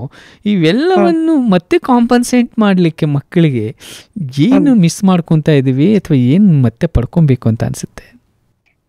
ಸರ್, ಒಳ್ಳೆ ಆಲೋಚನೆಗಳನ್ನ ಮಾಡಿದೀರಾ. ಈ ನಿಟ್ಟಿನಲ್ಲಿ ನಾನು ನನ್ನ ಅಭಿಪ್ರಾಯ ಹೇಳೋದು ಅಂತ ಆದ್ರೆ ಸರ್, ನೀವು ಹೇಳಿದಾಗೆ ಜನನಿ ತಾನೇ ಮೊದಲ ಗುರುವು ಅಂತ ಹಿಂದಿನ ಕಾಲದಲ್ಲೆಲ್ಲ ತಾಯಿನೇ ಮನೇಲಿ ಮಕ್ಕಳಿಗೆ ಪಾಠ ಎಲ್ಲ ಹೇಳ್ಕೊಟ್ಟು ಉತ್ತಮವಾದ ಸಂಸ್ಕಾರವನ್ನ ಕೊಟ್ಟು ಮಕ್ಕಳನ್ನ ಬೆಳೆಸ್ತಾ ಇದ್ರು. ಆಗ ಆದ್ರೆ ಹೆಡ್ ಆಫ್ ದ ಫ್ಯಾಮಿಲಿ ಅಂತ ಹೇಳಿದ ಹಾಗೆ ಗಂಡ ಒಬ್ಬನೇ ದುಡ್ಕೊಂಡು ಬರೋದು ಸಾಕಾಗ್ತಿತ್ತು. ಆಗಿನ ಒಂದು ಮೌಲ್ಯ ಶಿಕ್ಷಣ ಹೇಗಿತ್ತು ಅಂತ ಹೇಳಿದ್ರೆ, ತಂದೆ ತಾಯಿಗಳು ಮಕ್ಕಳಿಗೆ ಹಾಸಿಗೆ ಇದ್ದಷ್ಟೇ ಕಾಲ್ ಚಾಚ್ಬೇಕು, ಮಕ್ಕಳ ಅತಿಯಾಗಿ ಆಸೆ ಪಡಕ್ ಹೋಗ್ಬಾರ್ದು, ನಮ್ಮಲ್ಲಿ ಎಷ್ಟು ಮೀನ್ಸ್ ಇದೆ ಅದನ್ನ ಮಾತ್ರ ಆದಾಯಕ್ಕೆ ತಕ್ಕ ಹಾಗೆ ಖರ್ಚು ವೆಚ್ಚಗಳನ್ನ ಅವರು ರೂಪಿಸ್ಕೊಳ್ತಾ ಇದ್ರು. ಆದ್ರೆ ಪರಿಸ್ಥಿತಿ ಬದಲಾದ ಹಾಗೆ ಕಾಲಚಕ್ರದಲ್ಲಿ ಈಗ ಮನುಷ್ಯನ ಆಸೆಗಳು ದೊಡ್ಡದಾಗಿದ್ದಾವೆ, ಮತ್ತೆ ಅದಕ್ಕೆ ಬೇಕಾಗಿರುವಂತಹ ಅದನ್ನ ಪೂರೈಸ್ಲಿಕ್ಕೆ ಬೇಕಾಗಿರುವಂತಹ ಮೀನ್ಸ್ಗಳು ತುಂಬಾ ಬೇಕಾಗತ್ತೆ. ಹಾಗಾಗಿ ಈಗ ಸಮಾಜದಲ್ಲಿ ಗಂಡ ಹೆಂಡತಿ ಇಬ್ರು ದುಡಿಯೋದು ಸುಮಾರು ಕುಟುಂಬಗಳಲ್ಲಿ ನೀಡ್ ಆಗ್ಬಿಟ್ಟಿದೆ, ಅವಶ್ಯಕ ಆಗ್ಬಿಟ್ಟಿದೆ. ಸೊ ಹಾಗಾಗಿ ತಾಯಿ ಒಬ್ಳೆ ಮಗುವನ್ನ ಬೆಳೆಸುವಂತಹ, ಸಂಸ್ಕಾರವನ್ನ ಕೊಡುವಂತಹ ಜವಾಬ್ದಾರಿ ಹಿಂದಿನ ಕಾಲದಲ್ಲಿ ಇತ್ತು ಸರಿ. ಆದ್ರೆ ಈಗ ಕಾಲ ಬದಲಾಗಿರೋದ್ರಿಂದ, ಹೆಣ್ಣು ಹೊರಗಡೆ ಹೋಗಿ ದುಡಿತಾ ಇರೋದ್ರಿಂದ ಗಂಡು ಮಕ್ಳುವೆ ಕೂಡ ಮನೆಯಲ್ಲಿ ಹೆಣ್ಣೆ ಕೆಲಸ ಎಷ್ಟೇ ಕಷ್ಟಪಟ್ಟು ಹೊರಗಡೆ ಎಲ್ಲ ದುಡಿದು ಬಂದ್ರು, ಸುಸ್ತಾಗಿದ್ರು ಕೂಡ ಹೆಣ್ಣು ತನ್ನ ಮಾಸಿಕ ಋತುಚಕ್ರದ ಅವಧಿಯಲ್ಲಿದ್ರೂ ಕೂಡ ಹೆಣ್ಣೆ ಮನೇಲೂ ಬಂದು ಎಲ್ಲಾ ಕೆಲ್ಸಗಳನ್ನ ನಿಭಾಯಿಸ್ಬೇಕು ಅಂತ ಎಕ್ಸ್ಪೆಕ್ಟ್ ಮಾಡೋದು ತುಂಬಾನೇ ತಪ್ಪು. ಗಂಡಸರುಗಳು ಕೂಡ ಅವರ ಹೆಣ್ಮಕ್ಳು ಹೊರಗಡೆ ಹೇಗೆ ದುಡಿದು ಅವ್ರಿಗೆ ಆರ್ಥಿಕವಾಗಿ ಸಬಲರಾಗಿ ಮನೆಯ ಪರಿಸ್ಥಿತಿಗಳನ್ನ ಸುಧಾರಿಸಲಿಕ್ಕೆ ಸಹಾಯವಾಗಿ ನಿಲ್ತಾರೋ, ಹಾಗೆ ಮನೇಲೂ ಕೂಡ ಅವರು ಮಕ್ಕಳನ್ನ ಬೆಳೆಸುವ ಒಂದು ರೀತಿಯಿಂದನೂ ಹಿಡಿದು ಮನೆ ಕೆಲಸಗಳಲ್ಲೂ ಕೂಡ ಅವರು ಸಮಾನವಾಗಿ ಕೈ ಜೋಡಿಸಿದ್ರೆ ಖಂಡಿತ ಅಂತಹ ಮನೆಗಳಲ್ಲಿ ಕೌಟುಂಬಿಕ ಶಾಂತಿ ಇರುತ್ತೆ. ಮಕ್ಕಳು ಕೂಡ ತಂದೆ ತಾಯಿಗಳನ್ನ ರೋಲ್ ಮಾಡೆಲ್ ಆಗಿ ಅವರು ಅಬ್ಸರ್ವ್ ಮಾಡಿನೇ ಬೆಳಿತಾರೆ. ಮಕ್ಕಳುವೆ ತಂದೆ ಹೆಂಡತಿ ಮೇಲೆ ಕೂಗಾಡೋದು ಅಥವಾ ತಾಯಿ ಹೊರಗಡೆನೂ ದುಡಿದು ಬಂದು ನನ್ಗೆ ಮನೇಲೂ ಮಾಡಕ್ ಆಗ್ತಿಲ್ಲ ಅನ್ನೋ ಒಂದು ಫ್ರಸ್ಟ್ರೇಷನ್ ಅನ್ನ ಕುಟುಂಬದ ಮೇಲೆ ತೋರ್ಸಂತದ್ದು, ಇವೆಲ್ಲ ಮಕ್ಕಳ ಬೆಳವಣಿಗೆ ಮೇಲೆ ತುಂಬಾ ಪರಿಣಾಮ ಬೀರತ್ತೆ. ಹಾಗಾಗಿ ಒಂದು ಹಣಕಾಸಿನ ವ್ಯವಸ್ಥೆಗೆ ಅಂತ ಹೇಳಿ ಅವ್ರು ಹೇಗೆ ಹೊಂದಾಣಿಕೆ ಮಾಡ್ಕೊಳ್ತಾರೋ ಹಾಗೆ ಎಲ್ಲ ವಿಚಾರಗಳಲ್ಲೂ ಮೌಲ್ಯಯುತವಾಗಿ ಮಕ್ಕಳನ್ನ ಬೆಳೆಸ್ಲಿಕ್ಕೂ ಕೂಡ both the parents are equally responsible. So ಹಾಗಾಗಿ ಆ ಒಂದು ಅಂಡರ್ಸ್ಟ್ಯಾಂಡಿಂಗ್ ಅಲ್ಲಿ ಅವ್ರು ಮಾಡ್ಕೊಂಡು ಹೋದ್ರೆ ಬಹುಶಃ ಒಳ್ಳೇದನ್ಸುತ್ತೆ. ಮತ್ತೆ ಈ ಒಂದು ತಾರತಮ್ಯತೆ ಸಾಕಷ್ಟು ಕುಟುಂಬಗಳಲ್ಲಿ ನಾವು ನಮ್ ಕಣ್ಮುಂದೆನೂ ನೋಡ್ತಾ ಇದ್ದೀವಿ. ಮತ್ತೆ ಮೇಡಮ್ ಕ್ಯೂರಿ ಅವ್ರ ಕಾಲದಿಂದನೂ ಅವರು ಹೆಣ್ಣು ಅನ್ನೋ ಮಾತ್ರಕ್ಕೆ ಅವ್ರಿಗೆ ನೊಬೆಲ್ ಪಾರಿತೋಷಕ ಕೊಡುವ ನಿಟ್ಟಿನಲ್ಲಿ ಸಾಕಷ್ಟು ಗೊಂದಲಗಳು ಎದ್ದಿದ್ದು, ಲೀಸ್ ಮೈಟ್ನರ್ ಅವ್ರಿಗೆ ಒಬ್ಬ ನ್ಯೂಕ್ಲಿಯರ್ ಫಿಸಿಸಿಸ್ಟ್ಗೆ ನೊಬೆಲ್ ಸಿಗದಲೇ ಇದ್ದಿದ್ದು. ಸೊ ಇವುಗಳನ್ನೆಲ್ಲ ಗಮನಿಸಿದಾಗ ಅಷ್ಟು ಉನ್ನತ ಮಟ್ಟದಲ್ಲಿ ಇರುವಂತಹ ಸುಶಿಕ್ಷಿತರೇ ಹಾಗೆ ಮಾಡ್ತಾರಲ್ಲ ಅಂತಾನೂ ಕೂಡ ಬೇಜಾರಾಗತ್ತೆ. ಇನ್ನು ಮಧ್ಯಮ ವರ್ಗದವರು ನಮ್ಮ ಕತೆ ಏನು ಅಂತ ಹೇಳಿ. ಆದ್ರೂ ಇನ್ನೊಂದಷ್ಟು ಗ್ಲೋಬಲ್ ಸಿನಾರಿಯೋದಲ್ಲಿ ನೋಡಿದಾಗ ಸಾಕಷ್ಟು ಉತ್ತಮ ಉದಾಹರಣೆಗಳು ಕೂಡ ನಮ್ಗೆ ಸಿಗ್ತವೆ. ಉದಾಹರಣೆಗೆ ನಾನು ಕೆಲವು ಕಡೆ ಓದಿದ ಪ್ರಕಾರ ಜಪಾನ್ ಅಲ್ಲಿ ಬರೀ ಹೆಣ್ಮಕ್ಳು ಮನೆಯಲ್ಲಿರೋರು ಅಂತ ಅಷ್ಟೇ ಅಲ್ಲ, ಹೊರಗಡೆ ಬೇರೆ ಹೊಸಬ್ರು ಪರಿಚಯನೇ ಇಲ್ದಲೇ ಇರೋರನ್ನು ಕೂಡ ಅವ್ರು ಕಂಡಾಗ ಒಂದ್ ಸ್ಮೈಲ್ ಕೊಡೋ ಅಂತದ್ದು, ಅಥವಾ ಬಸ್ ನಲ್ಲಿ ವಯಸ್ಸಾದವ್ರಿಗೆ ಸೀಟ್ ಬಿಟ್ಕೊಡೋ ಅಂತದ್ದು, ಗರ್ಭಿಣಿಯರಿಗೆ ಸೀಟ್ ಬಿಟ್ಕೊಡೋ ಅಂತದ್ದು, ಶಿಸ್ತುಬದ್ಧವಾಗಿ ಕ್ಯೂ ಫಾಲೋ ಮಾಡೋ ಅಂತದ್ದು. ಈಗ ಸಿಂಗಾಪುರ್, ಜಪಾನ್, ಮಲೇಷಿಯಾ ಅಂತ ದೇಶಗಳಲ್ಲೆಲ್ಲ ಎಲ್ಲೂ ನಾವು ಬಸ್ಗಾಗ್ಲಿ ರೈಲ್ಗಾಗ್ಲಿ ಇಲ್ಲಿ ನೂಕು ನುಗ್ಗಲ ಹಾಗೆ ಹತ್ತೋದನ್ನ ಕಾಣೋಕ್ ಸಾಧ್ಯನೇ ಇಲ್ಲ. ಸೊ ಆ ತರದ ಒಂದು ಶಿಸ್ತೆಲ್ಲ, ಹಾಗಾಗಿ ಬರೀ ಎಲ್ಲದಕ್ಕೂ ಮಕ್ಕಳ ಬೆಳವಣಿಗೆಯಲ್ಲಿ ಮಕ್ಕಳಿಗೆ ಮೌಲ್ಯ ಕೊಡೋದ್ರಲ್ಲಿ, ಶಿಸ್ತು ಕೊಡೋದ್ರಲ್ಲಿ ಹೆಣ್ಣೇ ಕಾರಣ, ತಾಯಿನೇ ಆತರ ಕಲಿಸ್ಬೇಕು ಅನ್ನೋದಕ್ಕಿಂತ ಅದೊಂದು ಸಾಮಾಜಿಕ ಸುಧಾರಣೆ, ಸಾಮಾಜಿಕ ಬದಲಾವಣೆ, ಇಡೀ ಸಮಾಜ ಅದಕ್ಕೆ ಜವಾಬ್ದಾರಿ ಆಗತ್ತೆ ಅಂತ ನನ್ನ ಅನಿಸಿಕೆ ಸರ್. ಖಂಡಿತ ನನಗನ್ಸೋದು ಗಂಡಸು ಅಂದು ಮಾಡಿದ ತಪ್ಪಿಗೆ ಇವತ್ತು ಪ್ರಾಯಶ್ಚಿತವಾಗಿ ಈಕ್ವಲ್ ಆಗಿ ನೀನು ನೋಡ್ಕೊಳ್ಳೇಬೇಕಪ್ಪ ಅನ್ನೋ ಒಂದು ಸ್ಥಿತಿಯಲ್ಲಿ ಇದ್ದೀವಿ ನಾವು. ಅಂದರೆ ಅಂದು ತಾಯಿಯ ಸ್ಥಾನವನ್ನು, ಹೆಣ್ಣಿನ ಮಹತ್ವವನ್ನು ಅರ್ಥ ಮಾಡ್ಕೊಳ್ಳೋದೇ ದುಡಿಯೋನು ಮಾತ್ರ ದೊಡ್ಡವನು ಅನ್ನುವ ಭಾವನೆಯಿಂದ ಬಂದದ್ದಕ್ಕೆ ಇವತ್ತು ಈ ಹಂತಕ್ಕೆ ತಲುಪಿದ್ದೀವಿ. ಈ ಹಂತದಲ್ಲಿ ಬೇರೆ ಏನೂ ಮಾಡಲಿಕ್ಕಾಗಲ್ಲ, ಸಮಾನವಾಗಿ ಎಲ್ಲವನ್ನೂ ನೀನು ನೋಡ್ಕೊಳ್ಳೇಬೇಕು. ನೀನು ಕೂಡ ಮಗುನ ಆರೈಕೆ ಮಾಡಬೇಕು, ನೀನು ಮನೆಯಲ್ಲಿ ಬಂದಾಗ ದುಡಿದು ಬಂದಾಗ ಮನೆಯಲ್ಲೂ ಕೂಡ ಸಹಕರಿಸಬೇಕು, ಅಥವಾ ಹೆಂಡತಿಗೆ ಅಥವಾ ಹೆಂಗಸಿಗೆ ಸಪೋರ್ಟ್ ಮಾಡಬೇಕು. ಎಲ್ಲದರಲ್ಲೂ ಈಕ್ವಲ್ ಆಗಿ ನೀವು ನೋಡ್ಕೊಳ್ಬೇಕು ಅನ್ನುವ ಪರಿಸ್ಥಿತಿಯಲ್ಲಿ ನಾವಿದ್ದೀವಿ. ಖಂಡಿತ ಇತ್ತೀಚೆಗೆ ಸಾಕಷ್ಟು ಸಂಶೋಧನೆಗಳು ಆಗ್ತಾ ಇದಾವೆ ಸರ್. ಪ್ರೌಢಶಾಲಾ ಶಿಕ್ಷಣದಿಂದನೇ ಜೆಂಡರ್ ಸೆನ್ಸಿಟೈಸ್ ಮಾಡ್ಬೇಕು, ಅಂದ್ರೆ ಮಕ್ಕಳಿಗೆ ಲಿಂಗ ತಾರತಮ್ಯತೆ ಇಲ್ದಲೆ ಒಂದು ಜೀವಿ ಇನ್ನೊಂದು ಜೀವಿಯನ್ನು ಒಬ್ಬ ಮಾನವನನ್ನಾಗಿ ನೋಡಿದ್ರೆ ಸಾಕು, ಆ ಮಾನವೀಯತೆ ಗುಣ ಇದ್ರೆ ಸಾಕು, ಸಮಾಜದ ಆರೋಗ್ಯ ಖಂಡಿತ ಸುಧಾರಿಸುತ್ತೆ. ಹೌದು ಖಂಡಿತ ಒಂದು ಕಾಮನ್ ಸೆನ್ಸು ಇದ್ರೂ ಸಾಕಾಗ್ಬಿಡುತ್ತೆ. ಎಷ್ಟೋ ಸಲ ನೋಡಿ, ನಮ್ಗೆ ಗೊತ್ತು ಹೆಂಡತಿ ಹೊರಗಡೆ ದುಡ್ಕೊಂಡ್ ಬಂದಿದ್ದಾಳೆ, ನಾನು ದುಡ್ಕೊಂಡ್ ಬಂದಿದ್ದೇನೆ, ಅವಳು ಒಬ್ಳೆ ಕೆಲಸ ಮಾಡು ಅಂತ ಹೇಳ್ಬಿಟ್ಟು ನಾನೋಗ್ಬಿಟ್ಟು ಸೋಫಾ ಮೇಲೆ ಕೂತ್ಕೊಂಡು ಟಿವಿ ನೋಡಿದ್ರೆ ಎಷ್ಟು ಚಂದ. ಅಂದ್ರೆ ಕಾಮನ್ ಸೆನ್ಸ್ ಅದಲ್ವಾ, ಅವಳು ದುಡ್ಡು ಬಂದಿದ್ದಾಳೆ ನನ್ನ ಜೊತೆ, ನಾನು ಒಂಚೂರು ಕೈ ಜೋಡಿಸ್ಬೇಕು ಅನ್ನೋ ಒಂದು ಸಣ್ಣ ಜ್ಞಾನ ಇದ್ರೂ ಸಾಕು, ಮನೆಯಲ್ಲಿ ಸಾಮರಸ್ಯ ಮತ್ತೆ ಒಬ್ರಿಗೊಬ್ರು ಗೌರವ ಹೆಚ್ಚಾಗುತ್ತೆ ಮೇಡಮ್. ಥ್ಯಾಂಕ್ ಯು ಮೇಡಮ್, ಭಾಳ ಸಂತೋಷ ಆಯಿತು. ತಮ್ಮಂಥ ಶಿಕ್ಷಕರು ಪ್ರತಿಯೊಬ್ಬ ವಿದ್ಯಾರ್ಥಿಗೂ ಸಿಗಬೇಕು. ತಮ್ಮ ಬಗ್ಗೆ ನಾನು ಕೇಳಿದಿರಿ ಸಾಕಷ್ಟು ಬಾರಿ. ಮಕ್ಕಳಿಗೆ ಏನೆಲ್ಲ ಮೌಲ್ಯಗಳನ್ನು ಕಲಿಸ್ಬೋದು, ಸಂಸ್ಕಾರಗಳನ್ನು ಕಲಿಸ್ಬೋದು ಈ ಪ್ರಾಥಮಿಕ ಹಂತದಿಂದಲೇ. ಸೊ ಅಂತಹ ಒಂದು ಸಾಕಷ್ಟು ಕೆಲಸಗಳನ್ನು ತಾವು ಮಾಡ್ತಾಯಿದ್ದೀರಿ. ಅದೇ ರೀತಿ ಮುಂದುವರಿಸಿ. ತಮ್ಮಂತೆಯೇ ಸಾಕಷ್ಟು ಶಿಕ್ಷಕರು ಹೆಚ್ಚಾದರೆ ಖಂಡಿತ ಈ ಇವತ್ತಿನ ಸಮಸ್ಯೆಗೆ ಪರಿಹಾರ ಖಂಡಿತ ಅಲ್ಲಿಂದನೇ ಶುರುವಾಗುತ್ತೆ ಅಂತ ನನಗೆ ಅನ್ಸುತ್ತೆ ಮೇಡಮ್. Thank you sir. ತಮ್ಮ ಕಾರ್ಯಕ್ರಮಗಳನ್ನು ನಾನು ಕೇಳ್ತಾ ಇರ್ತೀನಿ, ನಿಮ್ಮ ಬಾನುಲಿ ಕಾರ್ಯಕ್ರಮಗಳನ್ನ, ಮತ್ತೆ ವಚನ ಸಾಹಿತ್ಯದ ಕುರಿತಾಗಿ ಸಾಕಷ್ಟು ಕಾರ್ಯಕ್ರಮಗಳನ್ನ ನೀಡಿದ್ದೀರಾ. 12ನೇ ಶತಮಾನದಿಂದನೇ ಬಸವಣ್ಣನವರು ಕೂಡ ಸಮಾನತೆಗಾಗಿ ಹೋರಾಡಿದವರು, ಅವರು ಕೂಡ ಹಲವಾರು ಹೆಣ್ಣು ಮಕ್ಕಳು ವಚನಕಾರ್ತಿಯರನ್ನ ಬೆಳೆಸಿದಂತವರು. ಸೊ ಹಾಗಾಗಿ ಅಂತಹ ಮೌಲ್ಯ ಶಿಕ್ಷಣ ನಿಮ್ಮ ಸಮೂಹ ಮಾಧ್ಯಮದಿಂದ ಇನ್ನಷ್ಟು ಸಮಾಜಕ್ಕೆ ಒಳ್ಳೆಯದನ್ನ ಮಾಡ್ಲಿ ಅಂತ ಹಾರೈಸ್ತೀನಿ. Thank you so much sir. ಧನ್ಯವಾದ ಮೇಡಮ್, ಧನ್ಯವಾದ. Thank you. ಶ್ರೋತೃಗಳೇ, ತಾವು ಕೇಳ್ತಾ ಇದ್ರಿ, ಸಾಕಷ್ಟು ಸುದೀರ್ಘವಾಗಿ ನಮ್ಮ ಕಾಲರ್ಸು ಮಾತನಾಡ್ತಾ ಇದ್ದಾರೆ. ಖಂಡಿತವಾಗ್ಲೂ ಒಂದು ಸ್ವಾರಸ್ಯಕರವಾದ ಮತ್ತು ಅರ್ಥಪೂರ್ಣವಾದ ವಿಚಾರಗಳು ನಮ್ಮಲ್ಲಿ ಚರ್ಚೆ ಆಗ್ತಿದೆ, ಅನುಭವಗಳನ್ನು ಹಂಚಿಕೊಳ್ತಾ ಇದ್ದಾರೆ. ಖಂಡಿತ ನಿಮ್ಮಲ್ಲೂ ಸಹ ಸಾಕಷ್ಟು ಪ್ರಶ್ನೆಗಳು ಹುಟ್ಟಿರ್ಬೋದು, ಸಾಕಷ್ಟು ಪ್ರಶ್ನೆಗಳಿಗೆ ಉತ್ತರವನ್ನು ತಾವೇ ಹುಡುಕೊಂಡಿರ್ಬೋದು, ಸಮಸ್ಯೆಗಳಿಗೆ ಪರಿಹಾರವನ್ನು ಕಂಡುಕೊಂಡಿರ್ಬೋದು. ಅಂತಹ ಪರಿಹಾರಗಳ ಕುರಿತು ಕೂಡ ನೀವು ನಮ್ಮ ಜೊತೆ ಹಂಚ್ಕೊಳ್ಬೋದು. ಯಾಕಂದರೆ ನೀವು ಹುಡುಕಿದಂತಹ ಪರಿಹಾರ ಬೇರೆಯವ್ರಿಗೂ ಕೂಡ ಅದು ಒಂದು ಸಹಾಯ ಆಗ್ಬೋದು. ಹಾಗಾಗಿ ತಮ್ಮ ಸಮಸ್ಯೆಗೆ ಕಂಡುಕೊಂಡಂತಹ ಪರಿಹಾರವನ್ನು ಕೂಡ ತಾವು ಹಂಚ್ಕೊಳ್ಬೋದು ಅಂತ ಹೇಳ್ತಾ ಮತ್ತೊಬ್ಬರು ಕಾಲರ್ ಇದ್ದಾರೆ, ಅವ್ರ ಕರೆ ತಗೊಳ್ಳೋಣ ಬನ್ನಿ. ನಮಸ್ತೆ. ಸರ್ ನಮಸ್ತೆ ಸರ್. ನಮಸ್ತೆ, ತಮ್ಮ ಹೆಸರು, ಎಲ್ಲಿಂದ ಮಾತಾಡ್ತಾ ಇದ್ರಿ? ಸರ್ ನನ್ನ ಹೆಸರು ನ್ಯಾನ್ಸಿ ಅಂತ, ನಾನು ಮೈಸೂರಿಂದ ಮಾಡ್ತಾ ಇದ್ದೀನಿ. ನಾನು ಒಂದು NGO ಸಂಸ್ಥೆಯಲ್ಲಿ ಕೆಲಸ ಮಾಡ್ತಾ ಇದ್ದೀನಿ. ನಾನು ಆಕ್ಚುಲಿ ಕೇಳ್ತಾ ಇದ್ದೆ, ಎಲ್ಲ ಇದ್ರ ಬಗ್ಗೆನೂ ಮಾತಾಡ್ತಾ ಇರೋದನ್ನ ಕೇಳಿಸ್ಕೊತಾ ಇದ್ದೆ. ಮೊದಲಿಗೆ ನಿಮಗೆ ಮಹಿಳಾ ದಿನಾಚರಣೆ ಶುಭಾಶಯಗಳು ಮೇಡಮ್. ಮೊದಲಾಗಿ ಎಲ್ಲರಿಗೂ ಮಹಿಳಾ ದಿನಾಚರಣೆ, ವಿಶ್ವ ಮಹಿಳಾ ದಿನಾಚರಣೆ ಶುಭಾಶಯಗಳು ಸರ್. ಅದರಲ್ಲಿ ನನ್ಗೆ ಒಂದ್ ಪಾಯಿಂಟ್ ಈ ಸಮಯದಲ್ಲಿ ಏನ್ ಹೇಳ್ಬೇಕು ಅಂತ ಅನಿಸ್ತಿದೆ ಅಂತಂದ್ರೆ, ಸರ್ ಇವಾಗ ಎಷ್ಟೊಂದು ತಪ್ಪುಗಳು ಎಲ್ಲ ಆಗ್ತಾ ಇದೆ. ಇವಾಗ ಗಂಡ ಹೆಂಡತಿ ಮಧ್ಯ ಜಗಳಗಳು, ಎಷ್ಟೋ ವಿಷಯಗಳು ತಪ್ಪುಗಳು ಆಗ್ತಿದೆ. ಬಟ್ ಒಂದು ವಿಷಯದಲ್ಲಿ ಯಾರು ತಪ್ಪು ಮಾಡಿದ್ರು ಅಂತ ಫ್ಯಾಮಿಲಿ ಎಲ್ಲ ಡಿಸಿಷನ್ ತಗೊಬೇಕಾದ್ರೆ ಅವರು ಯಾರು ಪರ ನಿಂತ್ಕೊಳ್ದೆ ಅಟ್ ಎ ಟೈಮೇ ಒಂದು ಹುಡುಗಿನೇ ತಪ್ಪು ಮಾಡಿದಾಳೆ, ಇವಳೇ ತಪ್ಪು ಅನ್ನೋದನ್ನ ಒಂದು ಇದ್ ಮಾಡ್ತಾರೆ. ಅವಳ ಮೇಲೆ ಎಲ್ಲಾ ಅಪರಾಧಗಳನ್ನ ಹೊರಿಸ್ತಾರೆ.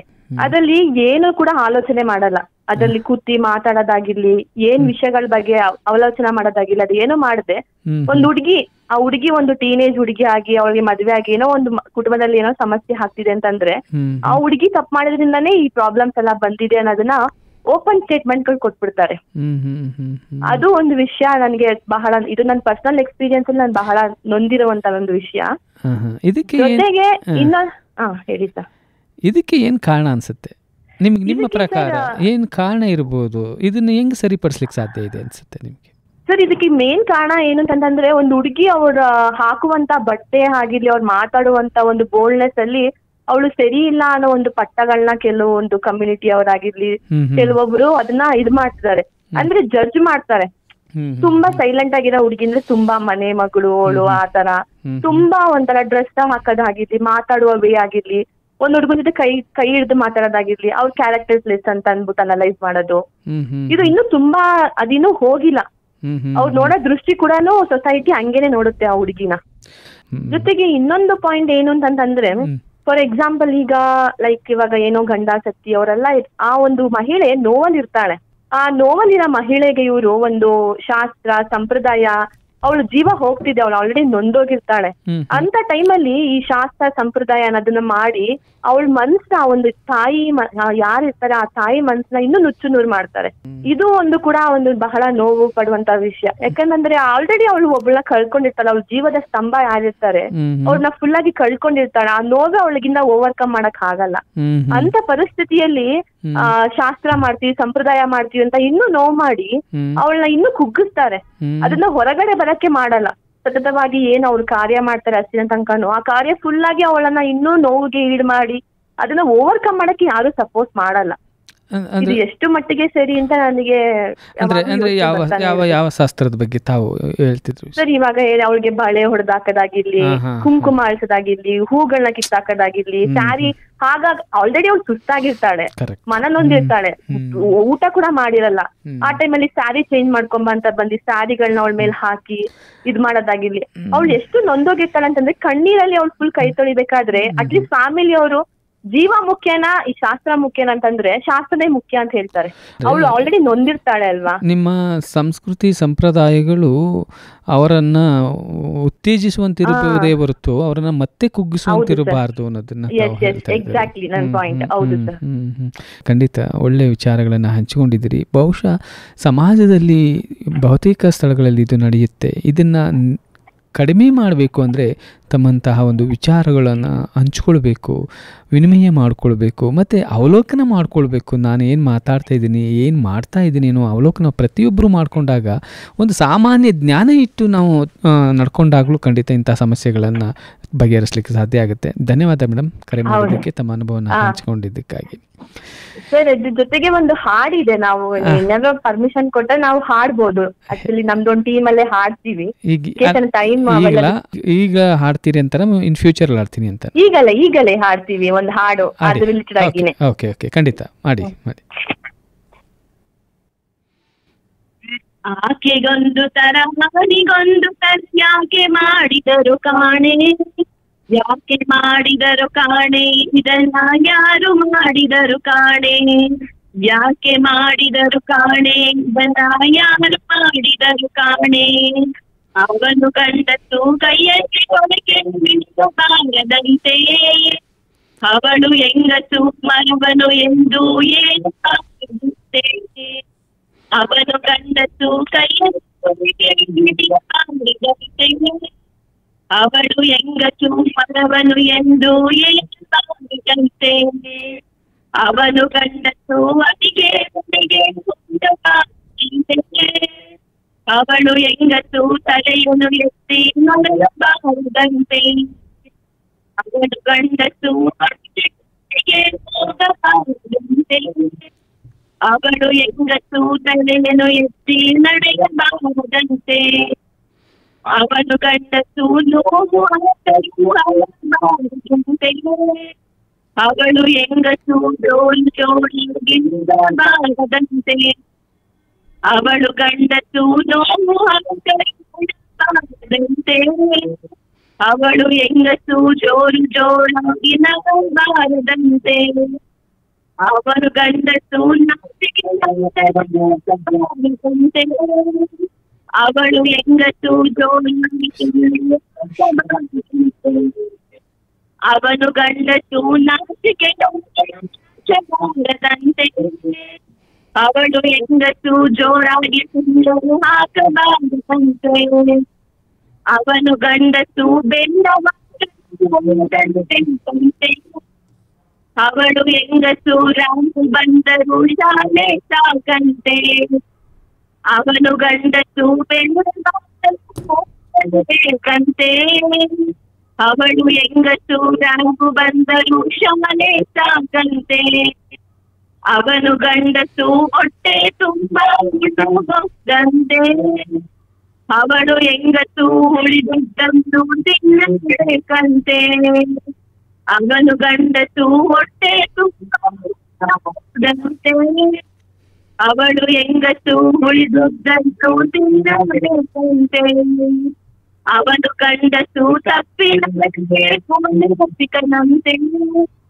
ಅವಳು ಹೆಂಗಸು ಶೀಲವನ್ನೆಂದು ಕಾಪಾಡಬೇಕಂತೆ.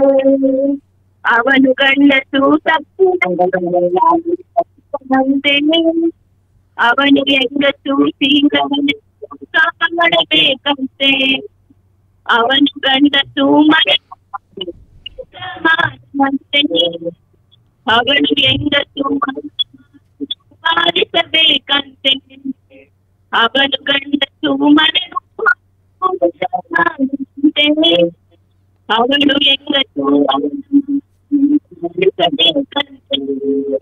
ಆಕೆಗೊಂದು ಯಾಕೆ ಮಾಡಿದಳು ಕಾಣೆ, ಯಾಕೆ ಮಾಡಿದಳು ಕಾಣೆ, ಇದನ್ನು ಯಾರು ಮಾಡಿದಳು ಕಾಣೆ, ಯಾಕೆ ಮಾಡಿದಳು ಕಾಣೆ, ಇದನ್ನು ಯಾರು ಮಾಡಿದಳು ಕಾಣೆ. ಹಲೋ. ಅದ್ಭುತವಾಗಿತ್ತು.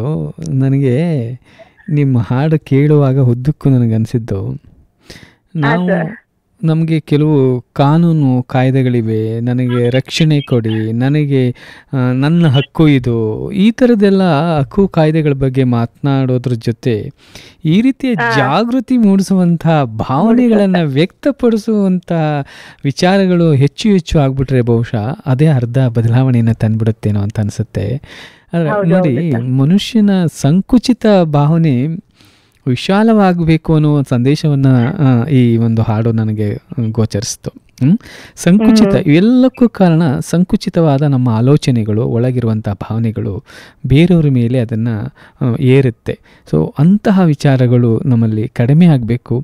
ಒಂದು ಸಮಾಜದಲ್ಲಿ ಸಮಾನತೆಯ ಮನೋಭಾವ, ಅದು ಗಂಡಾಗಲಿ ಹೆಣ್ಣಾಗಲಿ ಅತ್ತೆಯಾಗಲಿ ಸೊಸೆಯಾಗಲಿ ಯಾರಾಗಲಿ ಒಂದು ಸಮಾನರು, ನಾವೆಲ್ಲರೂ ಹಿಂದಿನ ಕರೆಯಲ್ಲಿ ಒಬ್ಬರು ಮೇಡಮ್ ಹೇಳಿದರು, ನಾವೆಲ್ಲರೂ ಮನುಷ್ಯರು, ಪರಸ್ಪರ ಸಮಾನವಾಗಿ ಇರಬೇಕು, ಪರಸ್ಪರ ಗೌರವಿಸಬೇಕು ಅನ್ನೋ ಭಾವನೆ ಬಂದ್ಬಿಟ್ರು ಎಲ್ಲ ಸಮಸ್ಯೆಗಳಿಗೆ ಪರಿಹಾರ ಸಿಕ್ಬಿಡುತ್ತೇನೋ ಅಂತ. ಅದಕ್ಕಿಂತ ಮಿಗಿಲಾಗಿ ಒಬ್ಬರು ಮಕ್ಕಳಾಗಿ, ವಿದ್ಯಾರ್ಥಿಗಳಾಗಿ ಇವತ್ತು ನಮ್ಮ ಕಾರ್ಯಕ್ರಮದಲ್ಲಿ ಕರೆ ಮಾಡಿ ಮಾತನಾಡಿದ್ರಿ, ನಿಮ್ಮ ಅನುಭವವನ್ನು ಹಂಚ್ಕೊಂಡ್ರಿ. ಅಷ್ಟು ಸಾಲದು ಅಂತ ಇವತ್ತಿನ ಕಾರ್ಯಕ್ರಮಕ್ಕಾಗಿ ನೀವು ಹಾಡನ್ನು ರಚಿಸಿದಿರಿ ಅಂತ ಅನಿಸುತ್ತೆ ನನಗೆ. ಇದು ಬದಲಾವಣೆಯ ಹಂತ ಅಂತ ನನಗನ್ಸುತ್ತೆ, ಸೂಚನೆ ಅಂತ ಅನಿಸುತ್ತೆ ನನಗೆ. ಥ್ಯಾಂಕ್ ಯು ಧನ್ಯವಾದಗಳು. ಮತ್ತೊಮ್ಮೆ ಮಹಿಳಾ ದಿನಾಚರಣೆಯ ಶುಭಾಶಯಗಳು ತಮ್ಮೆಲ್ಲರಿಗೂ. Thank you. ಶ್ರೋತೃಗಳೇ, ಇವತ್ತಿನ ಒಂದು ಈ ವಿಶೇಷ ಕಾರ್ಯಕ್ರಮದಲ್ಲಿ ಏನು ಹೆಣ್ಣು ಏಕಪಾತ್ರ ಅಭಿನಯದ ಯಶಸ್ಸಿನಲ್ಲಿ ಮಹಿಳೆಗಿರುವಂಥ ಸವಾಲುಗಳ ಕುರಿತು ನಾವು ಮಾತನಾಡ್ತಾ ಇದ್ವಿ. ಸಾಕಷ್ಟು ಕರೆಗಳಲ್ಲಿ ತಮ್ಮ ಅನುಭವಗಳನ್ನು ಹಂಚಿಕೊಂಡ್ರು. ಮಹಿಳೆಯರಷ್ಟೇ ಅಲ್ಲದೆ ಪುರುಷರು ಕೂಡ ಕರೆ ಮಾಡಿದ್ರು. ಅದು ಬಹಳ ವಿಶೇಷವಾದದ್ದು. ಒಬ್ಬ ಪುರುಷನಿಗೆ ಮಹಿಳೆಯ ಮಹತ್ವ ಯಾವಾಗ ಅರ್ಥ ಆಗುತ್ತೋ ಆವಾಗ ಈ ಸಮಾನತೆಯ ಹಕ್ಕುನ ಕೇಳೋ ಅವಶ್ಯಕತೆಯೇ ಇಲ್ಲ, ಅದಾಗಿಯೇ ಬಂದುಬಿಡುತ್ತೆ. ಸೊ ಅಂಥ ಸಮಾಜ ನಮ್ಮದಾಗಬೇಕು ಅಂದರೆ ನಾವು ಪ್ರತಿದಿನ ನಮ್ಮನ್ನು ನಾವು ವಿಶ್ಲೇಷಿಸ್ಕೊಳ್ಬೇಕು, ಅವಲೋಕಿಸ್ಕೊಳ್ಬೇಕು, ನಮ್ಮ ಮೂಲವನ್ನು ನಾವು ಮತ್ತೆ ನೋಡ್ಕೊಳ್ಬೇಕು. ಜೊತೆಗೆ ನಮ್ಮ ಜೊತೆಯಲ್ಲಿರುವಂಥ ಪಾರ್ಟ್ನರ್ಸ್, ನೀವು ಯಾರಿಗೆ ಗೌರವ ಕೊಡ್ತಿರೋ ಇಲ್ವೋ, ಅಟ್ಲೀಸ್ಟ್ ನನ್ನ ಜೊತೆ ಲೈಫ್ ಪಾರ್ಟ್ನರ್ ಇದ್ದಾರೆ, ಅವಳಿಗಾದರೂ ನಾನು ನನ್ನ ಜೀವನವನ್ನು ನಡೆಸಲಿಕ್ಕೆ ಎಲ್ಲದಕ್ಕೂ ಸಾಥ್ ಕೊಡ್ತಾ ಇದ್ದಾಳೆ, ಅವಳಿಗೆ ಗೌರವ ಕೊಡಬೇಕು. ಹೆತ್ತ ತಾಯಿಗೆ ಗೌರವ ಕೊಡಬೇಕು.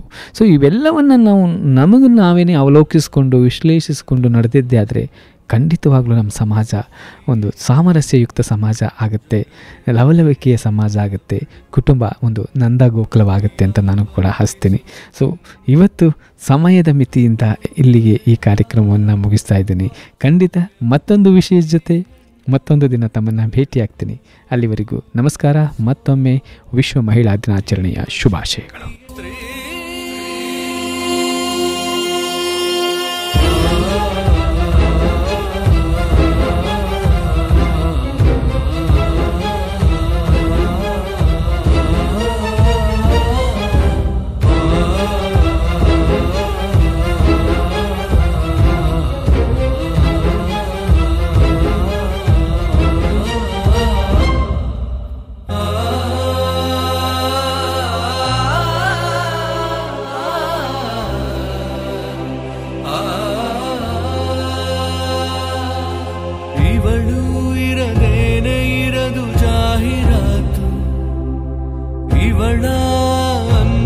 ಜಗಕ್ಕೊಂದು ವಸ್ತು. ಹೇ ಇದು ಸರಿಯಾ? ನೀ ಯೋಚಿಸೆಯ? ತಿಳಿದು ತಿಳಿಯದೆ ಮಾಡಿದ ತಪ್ಪು ಅರಿತುಕೋ. ಕಳೆದು ಹೊರಟಿರೋ ಸಂಸ್ಕೃತಿ ಹೋಗು ಉಳಿಸಿಕೋ. ಕಾಮದ ಕಣ್ಣನು ತೊರೆದು ಹೆಣ್ಣನು ಗೌರವದಿಂದ ಪೂಜಿಸು. ತಾಯಿಯ ತಂಗಿಯ ಮಡದಿಯ ರೂಪನಿ ಮಗಳ ಮುಖದಲ್ಲಿ ನಗುತ್ತಿರೆ ನೀ. ದೇವತೆ ಆದೆನಿ ಶಕ್ತಿಯ